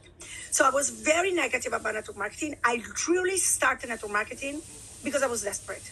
That's the truth. I was desperate for money and I had no other choice, because the problem was that when you have three little kids, I needed a job that was flexible because I had to take care of my kids. So when they told me that I could work whenever I wanted, whatever I wanted, and I could also work from home, even though at the time I was building a lot offline, but the fact that I could work also from home or in my own times, that was the reason why I started. And it took me 2 years though to start to make proper money, not 2 months. So the thing that helped you get past the reputation was you were in a tough spot. So your situation changed, and had your situation not changed, you might have never been open to this. But never. Probably I would have never even looked into it. I want to be honest, because I had these preconceived ideas. Yeah. So when did you finally join? What was the year? Do you remember? 2012. Okay. But I kind of played around in the beginning, like I sold some packages. It wasn't hard for me to sell, to recruit a few people, but there was no way I was able to duplicate them. There was no way. I didn't take it serious. I mean, I always tell this story. Think about it, Eric. For 2 years, I'm 1 year and a half. I'm failing at this business. What I mean failing was making a little bit of money by signing up somebody. Again, my personality signed up people, but it's not good enough. You know, you cannot just sign up people and then they die and then they don't do anything, right? But I remember the first company event that I went to, there was, it was 8,000 people in a room. There was security. There were, police and ambulance. And I remember thinking in my mind, oh my goodness, so this is really legal. This is really okay because look at the police is here. So please tell me, if my mindset is full of doubts, if my mindset inside of me, I'm still doubting if this is a proper business, how can I succeed myself, right? And coming to you in 2013 was really, I went to GoPro, it was November 2013. I actually just checked on Instagram just to make sure I was giving the right date. So I went to the company event. I decided to go pro because there are always 2 dates in network marketing. The day you sign up, I learned this from you, the day you sign up and the day you go pro. And at the event, I decided to go pro. I mean at the company event because my belief changed. But then at your event in November, I had the skills and the knowledge to be able to be a pro. Don't know if you know what I'm trying to say. Yes, exciting. So, yeah. When did you and Damian meet? When did you connect? So we met at a company event. He was talking on stage. I was zero attracted by him because I was heartbroken. I didn't want to have anybody. Damian is also younger than me, 10 years younger. So there was no way I would even consider him. For me, he was just a boy. But Damian can sell himself very well. And we know that if Damian wants something, like now the tennis, now it's the plane. And when he wanted me, it took him 1 year of really following up nonstop. And it worked. But it was amazing because you see, our synergy together makes us powerful because we are completely the opposite. So where I'm lacking, he's strong. Where I'm strong, he's lacking. And then we also learned from each other. But one thing is for sure that I want to say about that event, Eric, because, I was thinking through what I took home from that event. Of course, skills, your book changed my life to the point that I was the one translating your book in Italian, and I was the one selling your book for the Italians for years because how much I loved it. I would never do that if I didn't believe in it. But I want to say that you made a question of that event. Imagine I'm making 2,000, 1,000. I think Daniel had to lend me money to come to you. We were not dating yet, so I paid him back. He was just my upline. And I remember that you said, write on a paper what you will do once you make $100,000 a month. Okay? And Eric, this is the difference between me and many people that were around me, Daniel included. People were like, ha, ha, ha, like laughing. Oh, yeah, right, 100,000. You need to think about it. 100,000, 23 years ago, it's even more than now, right? But still, it's a lot of money even today, right? I mean, how many people are really making 100,000? Me, I just go like, okay, yeah, 100,000. Okay, what? Okay, I want to do this. I want to do this. I want to do this. Which, by the way, all the things I wrote, I achieved. And one was actually taking my whole family on a holiday in the Maldives with Daniel's family. Later on, obviously, he became my family as well, and brothers and sisters, and no Wi-Fi, and just enjoy our lives there. But what I mean is, because I came from the Formula One world, which with one phone call, my ex-husband in front of me would make $500,000 just because of a sponsorship. I was like, okay, you tell me I can make 100,000, no problem, let's do it. How long it's going to take, I don't know. I don't know if I might be able. I always love one quote that says, from Les Brown, I think it is, shoot for the moon, even if you don't make it, you will land on the stars. So I was like, okay, I don't know if I'm going to be able to make 100,000, but if I do, or when I do, let me write down what I want to do with it. And that was life-changing for me. But so many people in that room, Daniel included, were smiling and laughing, not believing that's possible. And when you already start by not believing it's possible, how are you going to achieve it? You heard Daniel. He said, I never believed I could make $10,000 a month. For me, $10,000 was like, okay, that's the apartment I want to rent. That's my rent money. Because I came from this mindset. Right. So here's what I want to understand from you. How big of an organization have you built? So it's a bit difficult when I talk about my numbers without Daniel because we kind of worked together and sometimes Sure. but there was a moment, and I mean you must think that there is also some cats and dogs because people to qualify will sign up anybody, but there was some money. We had more than 1.5 million IDs signed up. Yes. Now, not all of them staying active. We knew that for the plan of the company we had before, you had to have 12 people active in order to qualify. So some people probably, signed up grandma and grandpa. So I don't really know. But Eric, I'm not joking. We did Teams event of more than 20,000 people. We completely changed our lives. Like, honestly, network marketing has changed our lives in such a way that I cannot even explain it. It's Well, so hard. describe Like, it. Try to explain okay, it. How has it changed your life? Okay, first of all, number one, I was always, I'm very small, I'm 154, I'm 5'1", okay? So, and blonde and, like that. And first of all, people always said, Stefania, you're never gonna be a businesswoman. How are you gonna be? You're like a Barbie, come on. You're not even good at opening a bank account or really understanding the laws of the countries. Like, people are always underestimated me in that way. But because network marketing does all of that, the licensing, the shipping of the products, paying my leaders, paying my people, someone like me that I admit I'm not good at administration money, I'm not good at paying commission, I was able to excel because I wasn't the one doing it. And even though I had no money to invest, like I said, I was so broke that I couldn't even go to the supermarket when I started network marketing. Network marketing allowed me I bought the big package because that's what I was told to do. And like a child, I did exactly what people told me what to do. And I wish I had more people like I was that I could mentor that just listens. Because if your upline tells you something, it's because they want you to succeed. So if my upline told me, enter with a big package, I entered with a big package, even though I had no money. I asked a friend for a credit card. She puts her credit card, she trusted me. And I told her, I will pay you within 2 months. And about a month and a half later, I sold the products, I signed up 2 people, and I was able to give her back all the money. And she bought some of the products from me as well. So that helped. So what I'm trying to say is that changed my life completely because I allowed a single mom with no special skills to become an entrepreneur and to be able to be my own boss and live in my own terms. Number two, it changed the confidence I have. I was always quite confident, but now the way I even order a pizza is completely different than the way I ordered a pizza 13 years ago. The way I believe in myself is completely different. The way I lead people, the way I connect with people is completely different. It changed the fact that I have multiple homes. Imagine this. Because of network marketing, we actually make 7 figures a year just by rent money, because we didn't just go and buy Lamborghinis and watches, but in the moment we started to make money, we bought real estate in Dubai, and this real estate exploded, and we rent our properties now, and it's another stream of income.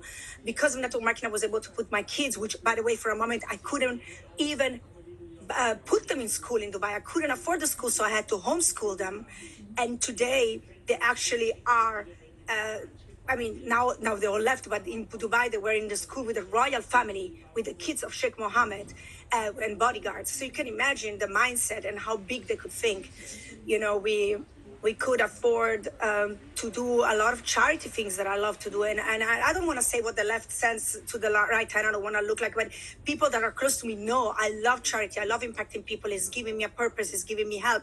And we were able to create multiple millionaires. In fact, the last time we counted was 44 millionaires, not all making 1 million in a year, but we have leaders that stayed with us for 6, 8, 10 years that they made multiple millions because of network marketing, thanks to them, but with our support and our help, or because we told them, right?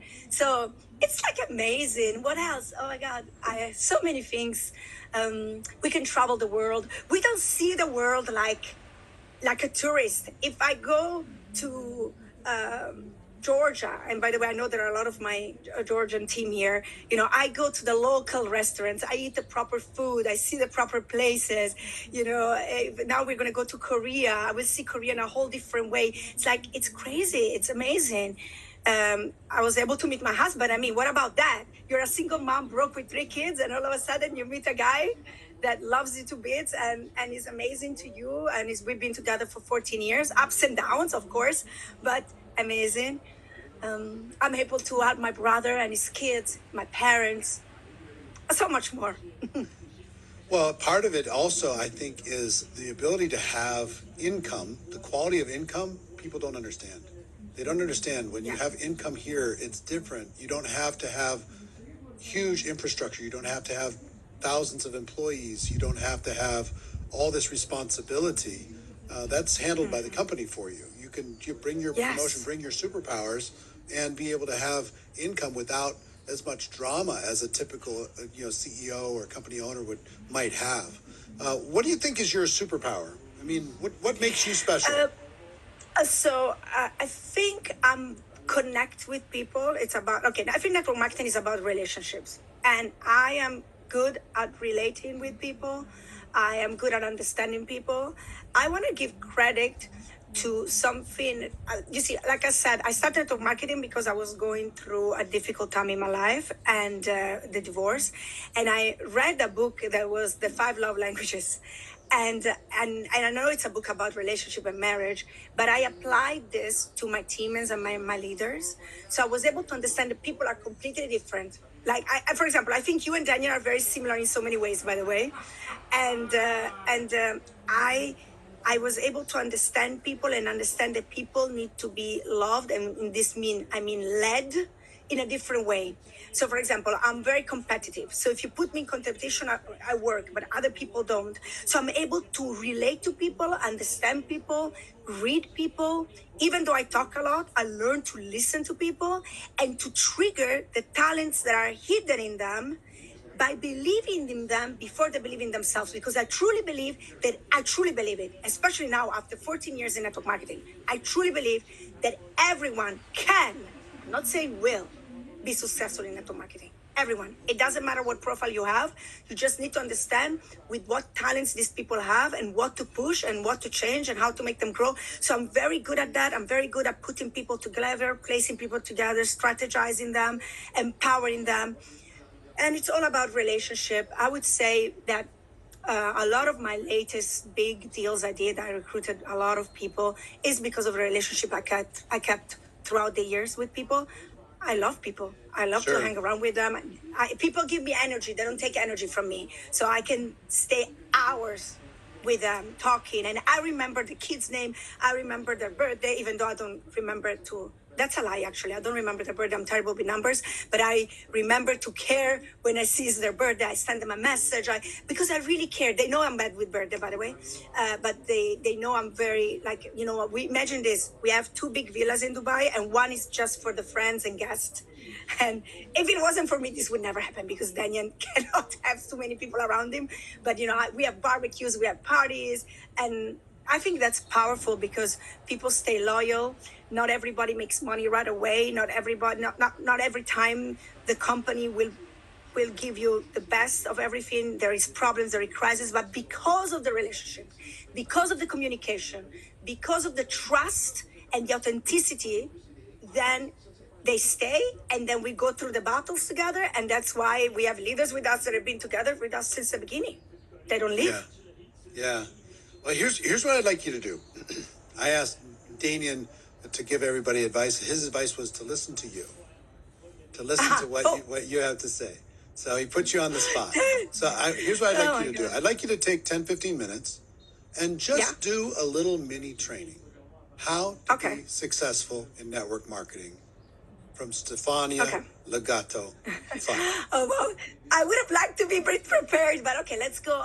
It might not be all in order, but first of all, be real, be authentic, and keep your word. I feel a lot of leaders start the wrong way by saying, oh, this is an easy business. Oh, sign up to people, you're going to be rich. Oh, just invite them on the Zoom and it's going to be done for you. No, I always told people the truth. I was like, look, it took me 2 years to start to make proper money. Look, it's going to take time. It's not It's not hard as a business, what I mean, we kind of say always the same things and the same story, but it's not easy, because if it was easy, everybody would do it. So keep staying, keep on showing up, keep on coming. So by being real, by giving the right expectations, because you see, if you lie to them, short term you might recruit more people, but long term you will lose them. And so be real, be vulnerable, and teach them immediately how to answer to objections.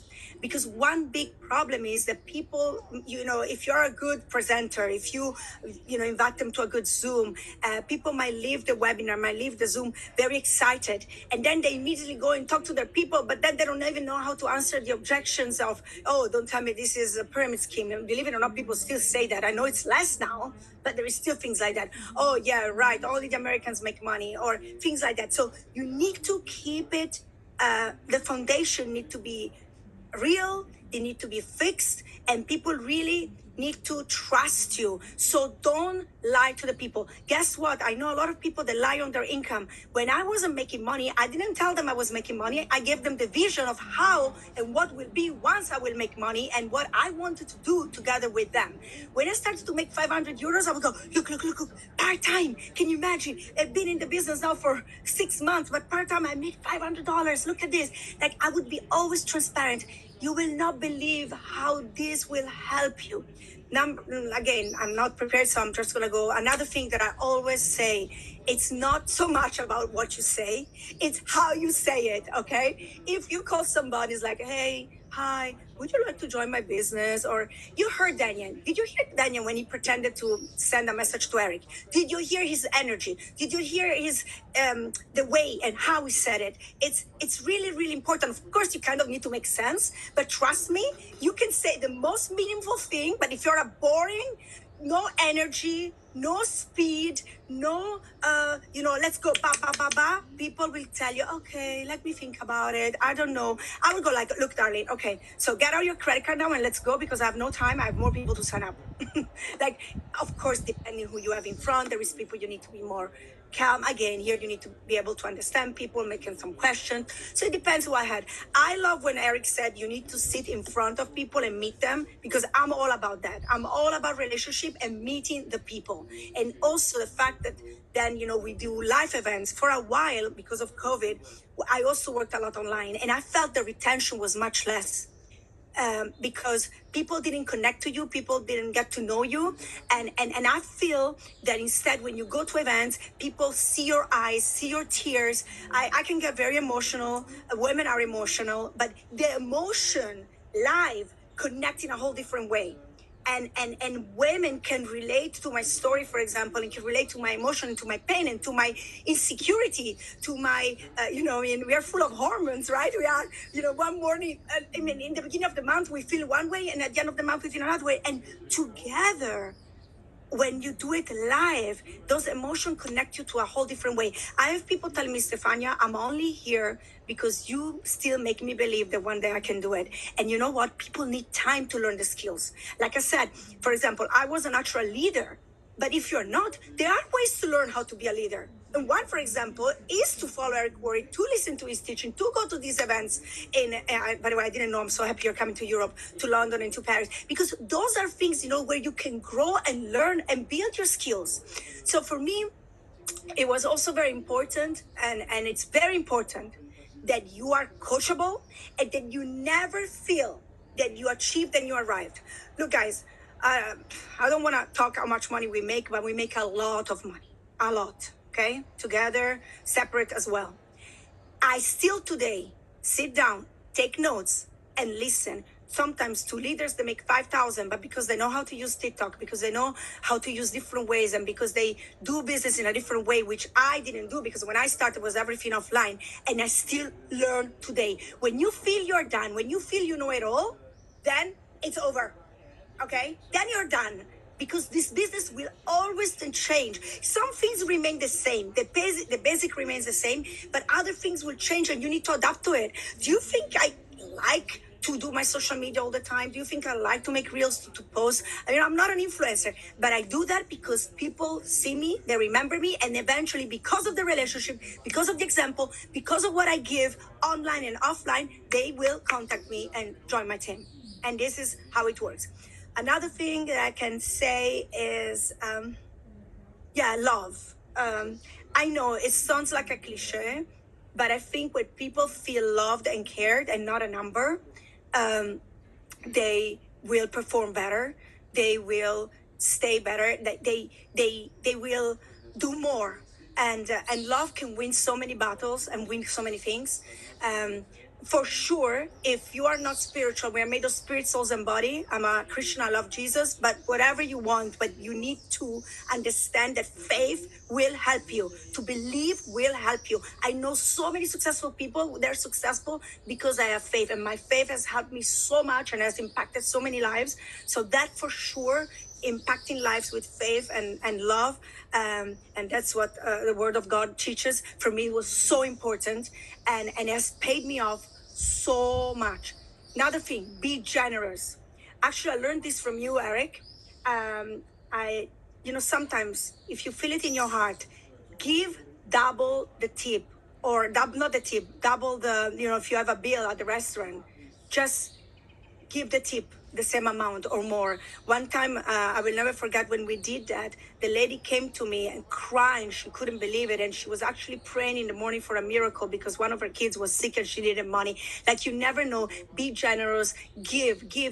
When you sow seeds in people's life, when you sow seeds in charities that you believe in, believe me, you are gonna get it back. And that's something that Daniel in the beginning didn't believe me, because Daniel in the beginning was like, oh, baby, but, you want to give so much. You want to give, like my mom and my dad together, they make this money in a year, and you want to just give this money away like this. I was like, yes, because when you give with the right heart and the right intention, automatically you will get it back in different ways. Maybe you will recruit a new team. Maybe you will have a new leader who will explode, or maybe you will just organically grow your team, or you do also other businesses. Because for me, another thing that we teach a lot to our leaders is not only to make passive income with network marketing, but once you make that passive income, invest it right. Like we did with real estate, for example. Invested in personal development is very important because it's going to pay back. So it's about teaching people also to invest into, in my case, I would say the kingdom of God, but into things that you really believe in to help others. And automatically you will be blessed as well. That's why my motto is blessed to be a blessing. Eric, I can go on and on. I mean, I can say so many things, but you took me off guard. Yes, I wanted to take you off guard because I didn't want you to go on a particular script. I wanted to listen to what was coming out of your heart. My heart, yes. And yeah, so here's what I have. I have 7 things that I heard you say. 1 is be real. Trust is important. The more you show up real and authentic, the better. I would add one thing to that. Be authentic, but be the best version of you. You don't need to be authentic in all of your pain and giving everybody all of your drama. So you can talk about your drama so long as you're talking about what you're doing about it. So be authentic, be real, build trust over time. That's a very valuable thing. Number 2, how you show up. How you say what you say matters more than what you say. How your energy when you're face to face and you're looking people in the eye or not, or if you're on your phone when you're at lunch with somebody, how you show up. 3, face to face really matters. Getting face to face as much as you possibly can, because the energy is completely different, and it's becoming more and more rare today. So when you're that person, you separate yourself from everybody else. Number 4, be coachable. Never be too cool to learn. No matter how much you're making, there's levels. And if you're too cool and too comfortable, you're not in the right rooms. You need to be around people that are pushing you to be a higher version of yourself. Number 5, kind of a combination of love, lead with love, and connecting that love with faith. That's what I have in my notes, love and faith connected together. Number 6, be generous with your time. Be generous with your energy. Be generous. As an introvert myself, generosity for me is giving you my energy. Money's easy. My energy's not. So that's the big gift. And anytime I'm really stepping into being introverted, that's being selfish for me.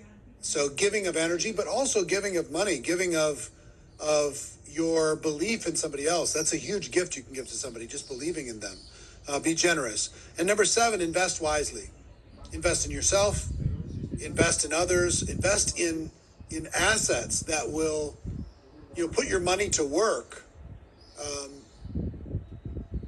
It gives you a different profile of kind of financial stability and security. In addition to just your cash flow, you have assets in addition to your cash flow. So would you add anything to that recap? It's a good recap. I would say communication and keeping things simple in the business. Simplicity duplicates. So this is another quick story. I like to say that also because I like reminding people. We have to understand. Daniel was quicker, more successful than me for a while. And when I started to be successful, it was at the same time when I started to date him. So people started to say, Stefania is just successful because she's going to bed with Damian Feier, right? That's typical woman problem. And I have to say that because of that, that was different. Why? Because I was already making 30K a month, so the money was not an issue anymore. But I was like, okay, let me prove everybody that actually it's not because of Daniel. Daniel is definitely helping me, but I did the business. So I overtook him 2 ranks for 1 year. Okay. Why am I telling you this story? Because then Daniel couldn't understand why Stefania overtook me. And he wasn't competing against me, but he was like, why is she more successful than me? So he followed me on my tours. I was doing tours all the time. And he actually, one night, he looked at the wall and he like, I got it. And I'm like, what did you get it? Because Daniel needs to analyze everything, needs to read everything, needs to write his books and writes his things. And I'm like, what is it, baby? What? He says, the reason why you are more successful than me is because you keep things simple. I overcomplicate everything. I do the best trainings. Sometimes you don't even know how to explain the J office or the plan in depth. But because you keep things simple and you truly connect and care for people, people grow and people can duplicate. I overcomplicate things. So I realized that one key that why I'm successful is because I am a simple person. and I keep it simple because that's how I understand it. And it duplicates because everybody can do the way I do it. Simplicity is hard. I will tell you, complicated's easy. It's easy, especially when you've been around for a while. You can start adding things and adding things and adding things, and you never take anything away. It's almost like every time you add something, you got to take 2 things and put it away. Add another thing, take another 2 things and put it away. Simplicity has to be fought for. It's not something that's automatic. But I have to remind myself. I don't have my legal pad right here, but on the top of my legal pad, and the very top in a box, it just says simplify in big bold letters. Because I have all my lists and all my to-dos and all my everything. You gotta figure out a way. Oh yeah, you and Daniel are the same. The to-do list is insane. Oh my God. But you see, Eric, but for me instead, because to me it comes natural, then I was able to duplicate quicker. That's the truth. And also, because to me it comes natural to talk to people and communicate, communication is also very important if we want to add that. Because when you communicate to the downline and the downline, you also find problems. You can, sometimes I don't feel I'm a networker. I feel I'm a psychologist. I feel I'm a politician. But by being that, I can prevent teams leaving, teams fighting, finding out betrayers, finding out if they're doing the business in the business.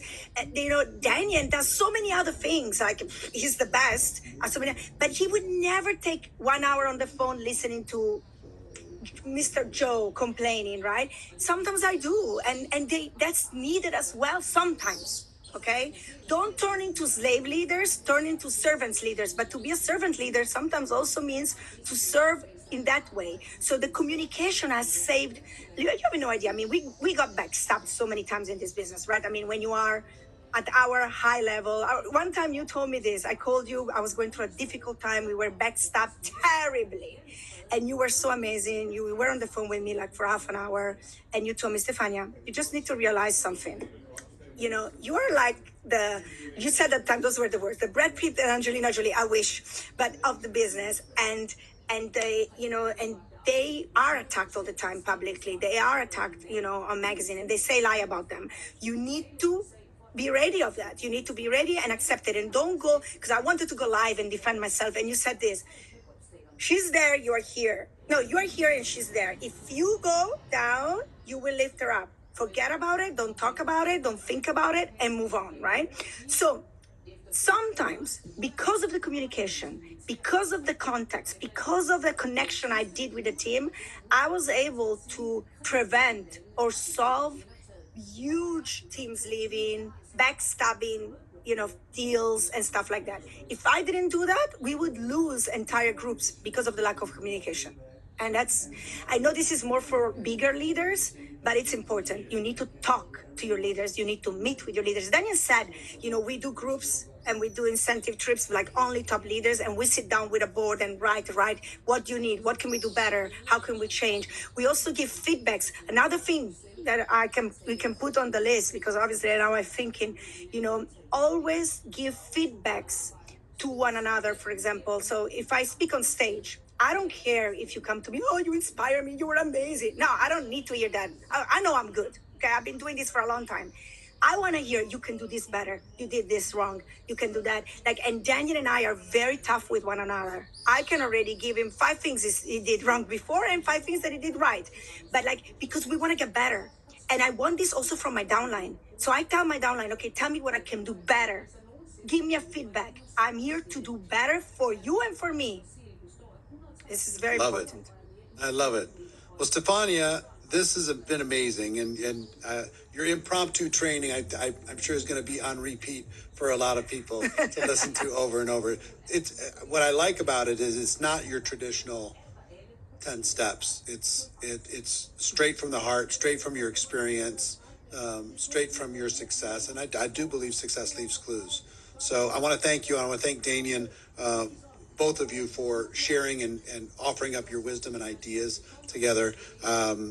Ladies and gentlemen, those of you watching the Excellence Project, thank you for tuning in. I'm going to say goodbye to the people watching on social media, and the people who are on Zoom. Stay on, and we will continue our conversation. We'll do a little Q&A with Damian and Stefania together. But that's it for the Excellence Project. Ladies and gentlemen, have an amazing day. Share this with somebody that you care about. Go to procodebook.com/fire in order to be able to pick up a copy or 10 of the Pro Code book.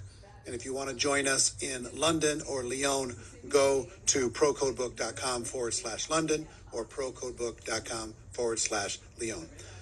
YouTube and social media, ciao, ciao. Everybody else, hang in, and let's bring back Damian and Stefania. What's up? There they are. Buongiorno. Buongiorno. So sorry for putting you on the spot, Stefania, but I'm actually not sorry. I got the training that I wanted to get out of you. So we have a number of people from your team that are on here, and what I want to do is open it up for questions. So anybody that's watching this, can they do that? Can they unmute and chat? All right. Put a question into chat. Any question you have into chat for any one of us, the 3 of us, and we'll do a little Q&A. Talk about it. Daniel, you have any, while we're waiting for that, do you have any follow-up on Stefania's thing? And then I want to know, Stefania, what are the 5 things that Damian did wrong in his presentation? That's a good one. So I think, but go ahead. One thing that I don't like when he talks about the run, he doesn't say he ended up in hospital too many times. No, he forgets couple. I like that. I like that part of the story. He ran himself so hard. He's just like, okay, he's to exhaustion even. Yes. No, in general, I liked it very much. I liked his energy. But obviously, because I know the story and I know there is so much more, it's always hard. but Yeah. I don't want to criticize him in front of everybody. No, I understand. You kind of want to. You kind of do want to. Marina and I do the plan to review after everything constantly. She was sending me messages during the interview. It's like, are you going to do this? Are you going to do that? So I love it. Scroll up just a bit. She's amazing. On the chat, Alexi. Denise asks, how can you stay so consistent even when family or friends are talking bad about network marketing?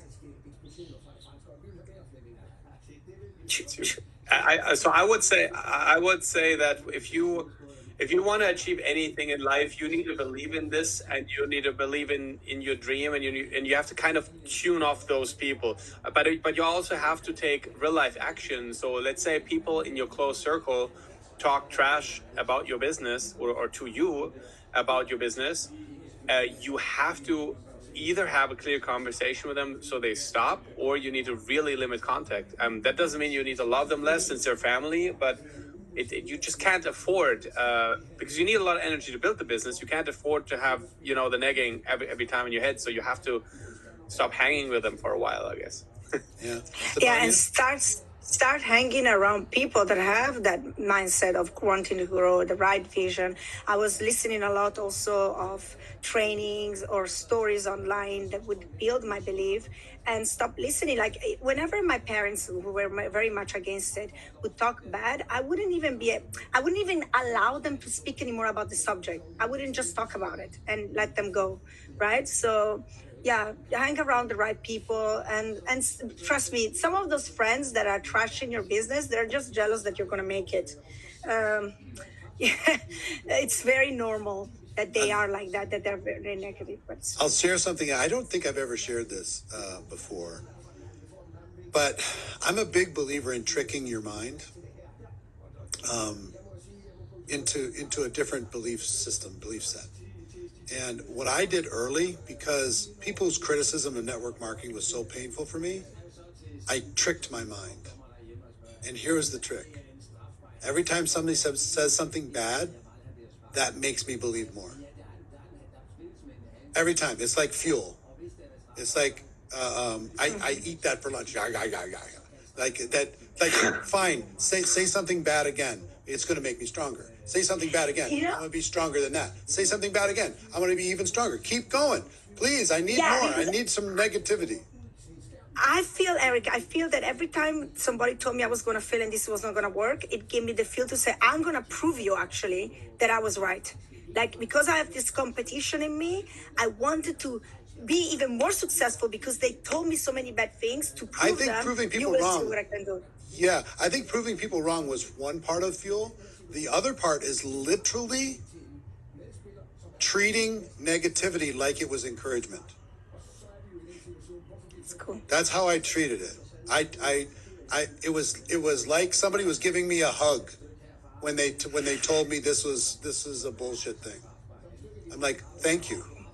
Do it again. I needed that. I needed that today. I was having just a blah day, but I needed somebody to give me some negativity so I could be stronger. Thank you. So it's like, you ever see like in the movies that they have the monster where if you chop him down, it comes up double. You chop him down again, it comes up double. So it just becomes unbeatable. That's how I thought of myself. That was my mental trick, is thinking of myself that way. Laura asks this question: how do you bring out the best in yourself? Okay, I answer first now. Well, for me, I started with, really, when you say start with your why, in my case was really true. My why were my kids, and somehow I turned me into this lioness where I really wanted to change their lives and my life. And so I just found the best talents in me because I had no way out. I had no way. So I had to find a why to really find the best in me and go ahead and don't quit. I placed a picture of a lioness with the 3 cubs on my fridge. This is a true story. I still have the picture. And just every time I wanted to keep, how many times a mom goes to the fridge and cooks, and I would look at the picture. So I kept on reminding myself the why I couldn't afford to quit and why I had to go on and succeed. Damian, how about you? I was always dream focused. Like, where do I want to go? What do I want out of this? Like for me, the word freedom was always the big thing. Like to be able to be free, to do what I want, to go where I want, to be independent, to not be dictated by anybody. And I would visualize that. It's also a why, basically. So I guess kind of like the same answer in a different way. But that you need that connection of what you do, what that means, what that signifies. Because if all you do is just the work itself, then you're missing the big picture, and then you're missing the passion. So to bring out the best in yourself, you got to be connected to what you're doing and where you're going. And I actually have a quote that really fueled me for many years, and that was, I quoted it so many times, it's little steps consecutively done lead to a drastic or dramatic result in the future.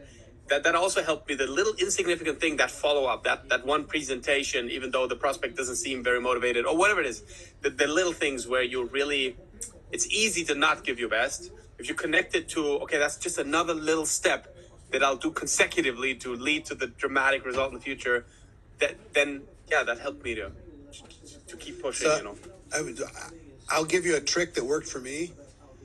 I'm extremely rebellious. I'm rebellious to structured authority. I'm rebellious to anything that I'm not supposed to do. I'm rebellious to like speed limits. Those are just like suggestions. I'm rebellious to Merely. rules. So for me, in order for me, if something feels monotonous or repetitive or boring, I'll check out. I learned to treat everything like a project. Everything is like a project. So this podcast was a project. At a beginning, a middle, and an end. Okay? The second half of my day is another project. Like my physical fitness stuff is a project, with a very specific outcome. Everything is a project. Little projects, big projects. Sometimes I'll have a 90-day project. Sometimes I'll have a 30-day project. Sometimes it'll be a 1 week. Sometimes, I've got my lists. Me and Damian have our lists. Each one of those lists, kind of contains a project. And that causes me to be more productive than I should be based upon my rebellion, how rebellious I am. It keeps me highly productive.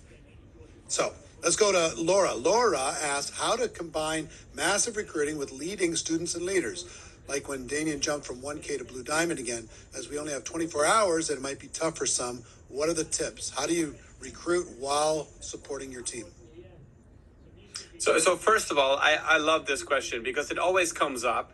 It's kind of like the old, what's more important, recruiting yourself or helping your team? And it's always a bit like, what do you do? Do you eat or do you drink? Or do you breathe? I mean, it's kind of like stop one of them. It's not going to go well for a while. And I just think this. Everything, like if you don't use it, you lose it. Meaning, if you don't recruit, it'll become harder and harder and harder. And you get to the point where you actually think it's very hard and where you all of a sudden you can't really do it anymore. And then you can talk about it or you can fake it. But really, you personally think it's very hard. And then how do you, in that state, want to be the real leader for your team, the right leader? How do you really want to help them?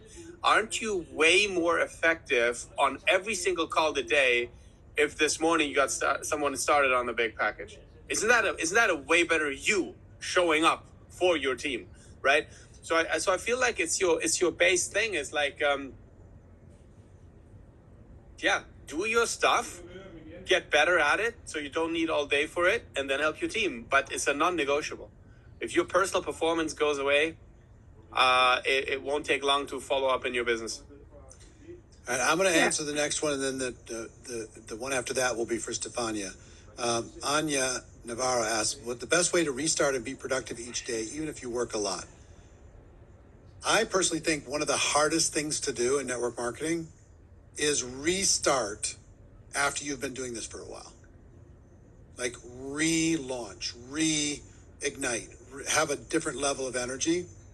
It's emotionally challenging because you have some comfort and maybe you've gotten in some bad habits, but it's like if you've had grown children, the idea of having newborn children again. It's just like, I don't know if I can handle this emotionally because I'd rather work with the grandkids than have new kids and diapers and, sleepless nights and all that stuff. But you kind of have to mentally go there in order to be able to give birth to a new organization, to be able to freshen your mind again and be that young parent again, instead of, this kind of distant grandparent. It's completely different energy. So how do you do that? How do you freshen your mind? Treat it like a project, and also be highly aware. When you say working a lot, be honest and audit what you're actually doing. Are you really working a lot? Are you just hanging around with your team? Are you just doing comfortable things? How much income producing activity are you actually engaged in versus how much are you on cruise control? And it's very easy to go on cruise control in our business. So Megan asks Stefania, I'm a single mom at the start of my journey. I actually met you in Munich last year. I would love to know what advice you can give a single mom of 3, sounds familiar, who wants your level of success for juggling mom life as well as building my empire with my children by my side, please, and thank you. So I would say make your kids your why and not your excuse. I find so many moms that they feel guilty for not being always there, for being on the phone, for being on the computer, and that stops them to work. But also, I find moms that because they don't like to be rejected, they don't like to really put the work, because it's like I said, nobody likes to get no's, nobody likes to do presentation, the fear of follow up and all those things, that they actually use their kids as an excuse. Oh, my child has fever, I can't go to the event. Oh, I cannot come. So the way I did it, every time I wanted to quit, like I said before, I would look at my kids as the why I shouldn't quit, and I had no other way. But also, I didn't allow them to make me feel guilty. If one night, instead of cooking a hot meal, I would give them a sandwich, which, by the way, the kids loved. Or if I wouldn't do the homework with them, which, by the way, made them independent and very good in school, that they got scholarships. Because at the end of the day, the kids follow your example. So if they see you satisfied, focused, changing your life, working hard, automatically they will do the same. Now, I give you just another very quick example. People like true reality show. What I'm trying to say is that sometimes I would do like breastfeeding as I'm in with the Zoom. Obviously, the camera would be high. It didn't matter. I would, which is, by the way, no, I was not doing breastfeeding. Some people in my team were doing breastfeeding, but I was teaching them, look, keep on breastfeeding, but leave your camera on. But what I was doing, for example, I would give them a bath in the bathroom in the back as I'm doing a webinar. They would be in the bathroom, and one time Luca comes out while I'm doing the webinar, all naked and wet, and tells me, "Mommy, I need to caca," and I'm freaking out, thinking, "Oh my God, what have I done? Now I burnt all my contacts." You will not believe, in next webinar I had more people because people could relate to me. So people like to see that you're working hard, you're being a mom. It's okay. Be yourself, but don't feel guilty about it, and do it for them. Love it. Damian, I have a question for you. What is your VO2 max? My VO2 max, is it 55? Does that make sense, that number, I think? It's ridiculously huge. What is your HRV? I need to look it up. I don't know. Wait, let me see. I'm pulling up my Whoop as we speak here. 55 VO2 max. Humongous. Yeah. So the HRV is 68. It's not actually that good. Goals. All right, Damian's question for you from Cassia. How to change your wrong beliefs about network marketing and start for 100%? I think power is to know. So start with exactly isolating what are your negative beliefs, your limiting beliefs, and write them down. Like what? So how do you find your belief system? Everything or beliefs, limiting beliefs. So everything, when you say people are, network marketing is, whatever follows, then that's kind of like what you believe, right? Success is. And so examine yourself and really find out specifically what are the things that you are believing that do not serve you.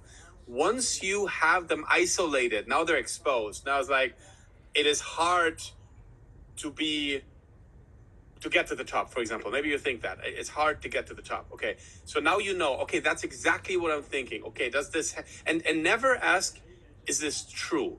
Because truth is very subjective. What is truth? Truth is very hard. It doesn't really matter. It's your subjective reality. Is it easy or hard to be successful? Well, who's right? You know what? What matters is what you believe, because that's going to feed into your everyday and your results. So now let's say you say, okay, it's very hard to get to the top. So I would then challenge that and say, okay, what would be a better belief? Okay, obviously it's very easy to get to the top. So, but now how do you switch that? And I would say, okay, it's very easy to get to the top because, and now let your mind go. What comes up? In my mind, immediately comes, most people don't do much. Like that's the first thing that comes up. Everybody talks and looks great, but then really, when you would follow people on a webcam the entire week, some of them you wouldn't even know they're in your company. Like, you know what I mean? So actually getting to the top, in my mind, is very easy because most people don't do much. Or for example, I had this limiting belief system where it said, honestly, hand to my heart, most likely I won't be really successful. I really believed that because in my mind I was like, okay, you got to be lucky. I mean, let's be real, Eric. Really making a lot of money most likely is not going to happen, because in my mind it was like winning the lottery, and that also most likely isn't going to happen. And I was thinking that way, and then obviously that I believe wholeheartedly that is the number one reason why it took me 8 years to get to $10,000 a month. Because I just couldn't believe that was ever going to happen. So instead, what did I do then? Okay, what would be a better thing to believe? Well, it would be better to believe that I will be not just successful, but drastically successful, because what is the first thing that pops in my mind? Well, because I refuse to give up. Mm-hmm. That's the very first thing that came up. I will refuse to give up, and I know that about myself, and I believe that already. Whatever the goal is, if I want, like, I will refuse to give up. So, and all of a sudden, now I'm giving myself a proof that my new belief is actually accurate with something I already believe. And it's a bit of a paperwork, but as soon as you isolate the limiting belief, it's exposed. You can now rephrase it and then connect it with proof that you already believe. That's why it's powerful. And then all you got to do is keep repeating it. Maybe you add some more, and then it's very easy to move into that new belief system. And just one last thing I would say, once you have that new powerful phrase with the proof that you already believe, it helps a lot to verbalize it over and over and over again, because you speak it into existence. Now, one way is the old school, in front of the mirror, just read your lines. Okay, fair enough. What I did is I actually started to use it in conversations. So very practical example on the one I just gave you. I would always ask myself, okay, why would somebody sign up with me? Well, it's a bad thing if you can't answer that question, because why would they then really sign up with you if you can't even answer that question, right? And especially, I mean, let's be honest, you're not making enough money yet. You're not the best speaker yet. You're not the highest pin yet. And it's a valid thing. Like, why would they sign up with you? Well, you got to find the answer. So in my case, okay, because I will be dramatically successful, because I will refuse to give up. So what I did in my recruiting conversations, I would say, hey, listen, John, you're probably wondering why you should sign up with me. And I can tell you, I might not be at the top yet. I might not make the most money. I might not even speak the best of everyone in this company. But here's one thing I will tell you. If we get started, I promise you, we will finish what we started. We'll have battles. We'll learn together. We'll fall together. But I'll be here until we get it done. And that's the one thing I cannot tell you. I cannot promise you about any of the others, because what I see is a lot of talk and then everybody's gone in 2 weeks. So that's my offer. Are you in? So, and because I kept repeating that new belief, I will be guaranteed dramatically successful, really carved its way in. So that's a very powerful way. I totally agree with you. And I think that's an excellent way to put it. Lexi, can you scroll up one? Yep. Thank you. Tyler asks, and we'll give this to Stefania, when your business hit a plateau, and I'm sure that's happened over the course of your career, what was the mindset or strategy shift that allowed you to break through to the next level?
Let me see if I could. It doesn't matter what your leaders believe in. What is important that the leaders believe that you have the vision. I don't know if I can quote it right, but I remember that I learned it from one of your from the books where it says, it doesn't matter what they might not know where you are, where they're going, but they need to feel that you know where you're going, and that's what I felt. I gave them the vision, I gave them the security, and then maybe inside I felt like not sure when and not sure how, but we are going to do it. So I would say believe in yourself, believe in your vision, write it down, know what you're going, and energy and speed. That was always my key. Nobody wants to be slow in this. You need to go quickly. That's when the 90-day run works. It's the speed and the energy that you put in it. 1,000%. All right, for both of you, some stranger, Kyle Copeland asks, I'm just curious, who is the best CEO you have ever worked with? That's who. Kyle, we love you. For sure, Kyle Copeland. Wow. 100%. It's crazy. Has the same name as the guy asking the question. Really? Yeah. Oh, I wonder if they're related. No. It's wild. No, there's a lot of Copelands out there. No, can I say something amazing though about Kyle? We've been working now for, I would say, 11 years together. And this guy has been with us through thick and, I would say thick and in English. Thick and thin. Thick and thin. Thick and thin, yeah. Sorry, it's getting late. Thick and thin. And he is always available, always helping us. He's been doing a great job. I mean, he helped the company to go to 1.6 billion a year in sales, and that's what we're aiming to do now. So I'm very, very, very grateful for his life and what he's been doing. And Daniel and him have a great synergy together ever since the other company as well. They solve problems a lot together. Your thoughts? Right. Is this guy any good? Yeah. Yes, no, 100%. In fact, one of the most powerful examples, I think, is this. When I joined the last company we were with, the one that Stefania referenced, $1.6 billion company, it's funny, I actually joined that company with Stefania after the peak, or just right before the peak, and then it actually went down.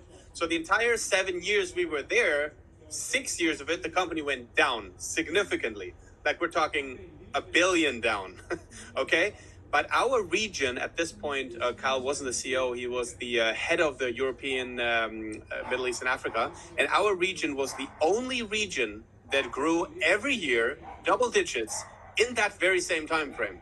And of course, that's a collaborative effort, but that's really where we saw the synergy. And we were talking, I mean, I don't know, I've probably had 1,000 conversations with Kyle in my life. And it's every single time, the right reasons, the next strategy, the next steps. He's always doing always focused on doing the right thing, and just a great human being and very capable CEO for sure. Very grateful. Yeah, he's a good dude.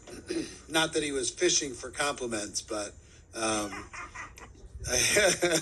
good dude. Well, listen, I'm going to let you guys go. We've been having this conversation for 2.5 hours. Hope everybody got some good value from it and some good Q&A.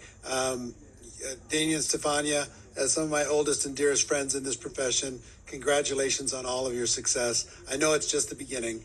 I will tell you, and I think I've discussed this with you, I'm working with about a dozen people, and my belief is this, that $1 million a month in network marketing is doable without changing your lifestyle. You got to change your mind, but not your lifestyle. $1 million a month is possible. And there's about a dozen people that I'm having the discussion of what does that look like? And you're one of those people that can make something like that happen. I don't believe that that's ever really happened. As far as has built it and sustained it without some special maybe deal. yeah, exactly. Maybe we reached it, but maybe like you said, maybe one month. Yeah, got Yeah. there and kept it. You know, No. and it was just solid, unless they were an owner or something. That's kind of Yeah. like the new 4-minute mile that I believe is possible, and there's just a lot of people in our mastermind and other places, 4, 5, 6 million, and the enemy of $1 million a month is comfort. It just is. So anyway, I'd like to see you in that conversation of the race to be one of the first people to get there and stay there. That would be a fun little challenge, and not change your lifestyle. That's the key. The key is you don't have to work three times as hard. You just have to be 3 times smarter. You got to architect it completely different in order to be able to think through, how do I do this with the life that I have now? How do I build it? How do I attract the right people? What are my systems like? All of that. That's the conversation. So that's to be continued. So anyway, hey, for everybody else, Love it. Let's figure out the 100,000 a year. Let's get that done. If you've already done that, let's figure out the $1 million a year. Let's get that done. All of these things, all these numbers are just a decision. Possible. They're just a decision. You might have to work hard to get it, but once you decide that it's going to happen, you'll put things into motion. Things will start to conspire in your benefit. So anyway, mad love to all of you. Danny and Stefania, thanks for renting the studio and doing all that stuff. And for everybody else, I look forward to seeing you soon. Can't wait to see you in person sometime soon. Pick up a copy of Pro Code. I promise you it's going to make you money. ProCodeBook.com. That'll get you taken care of. Everybody, have a great day. I'll see you soon. Ciao, ciao. Thank you, guys. Bye. Thank you.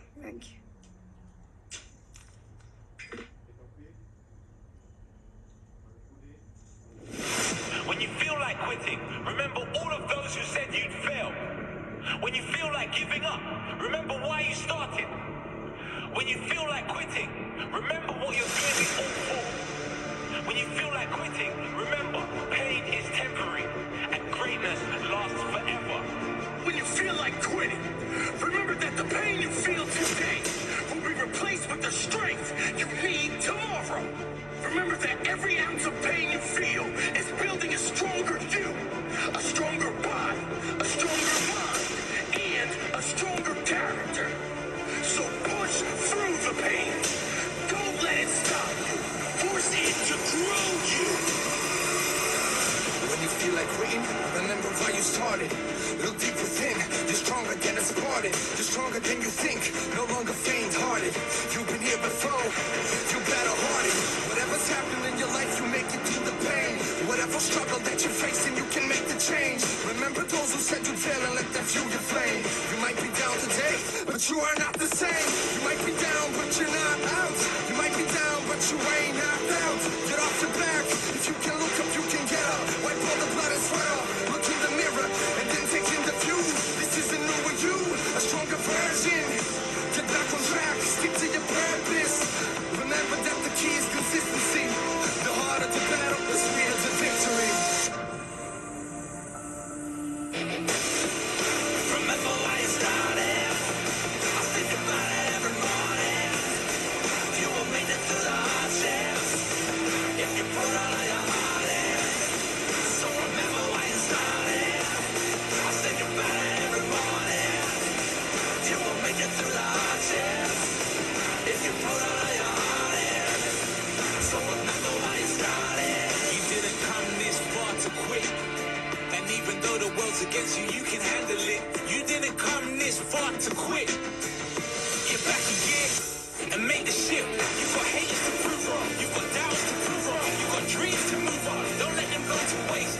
So that thing that you're working on, don't quit halfway and let somebody else come and take your place. You go hard, no excuses. You work hard, no excuses. Too hard, no excuses. You're too stressed, no excuses. Too tired, no excuses. Too tough, no excuses. No excuses. You've got to be ruthless. This is a newer you, a stronger version.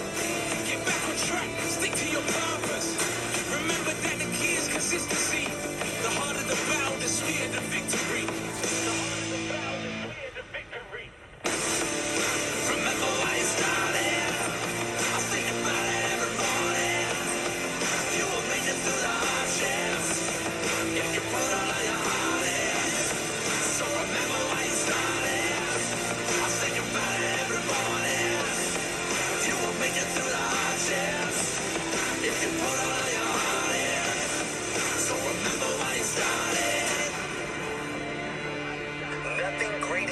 come if you quit. I know it's hard. I know you are tired. I know it seems impossible, but you must keep going.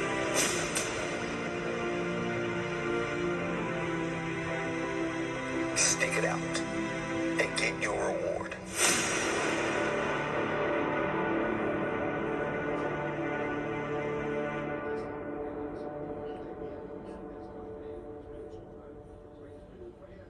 Record.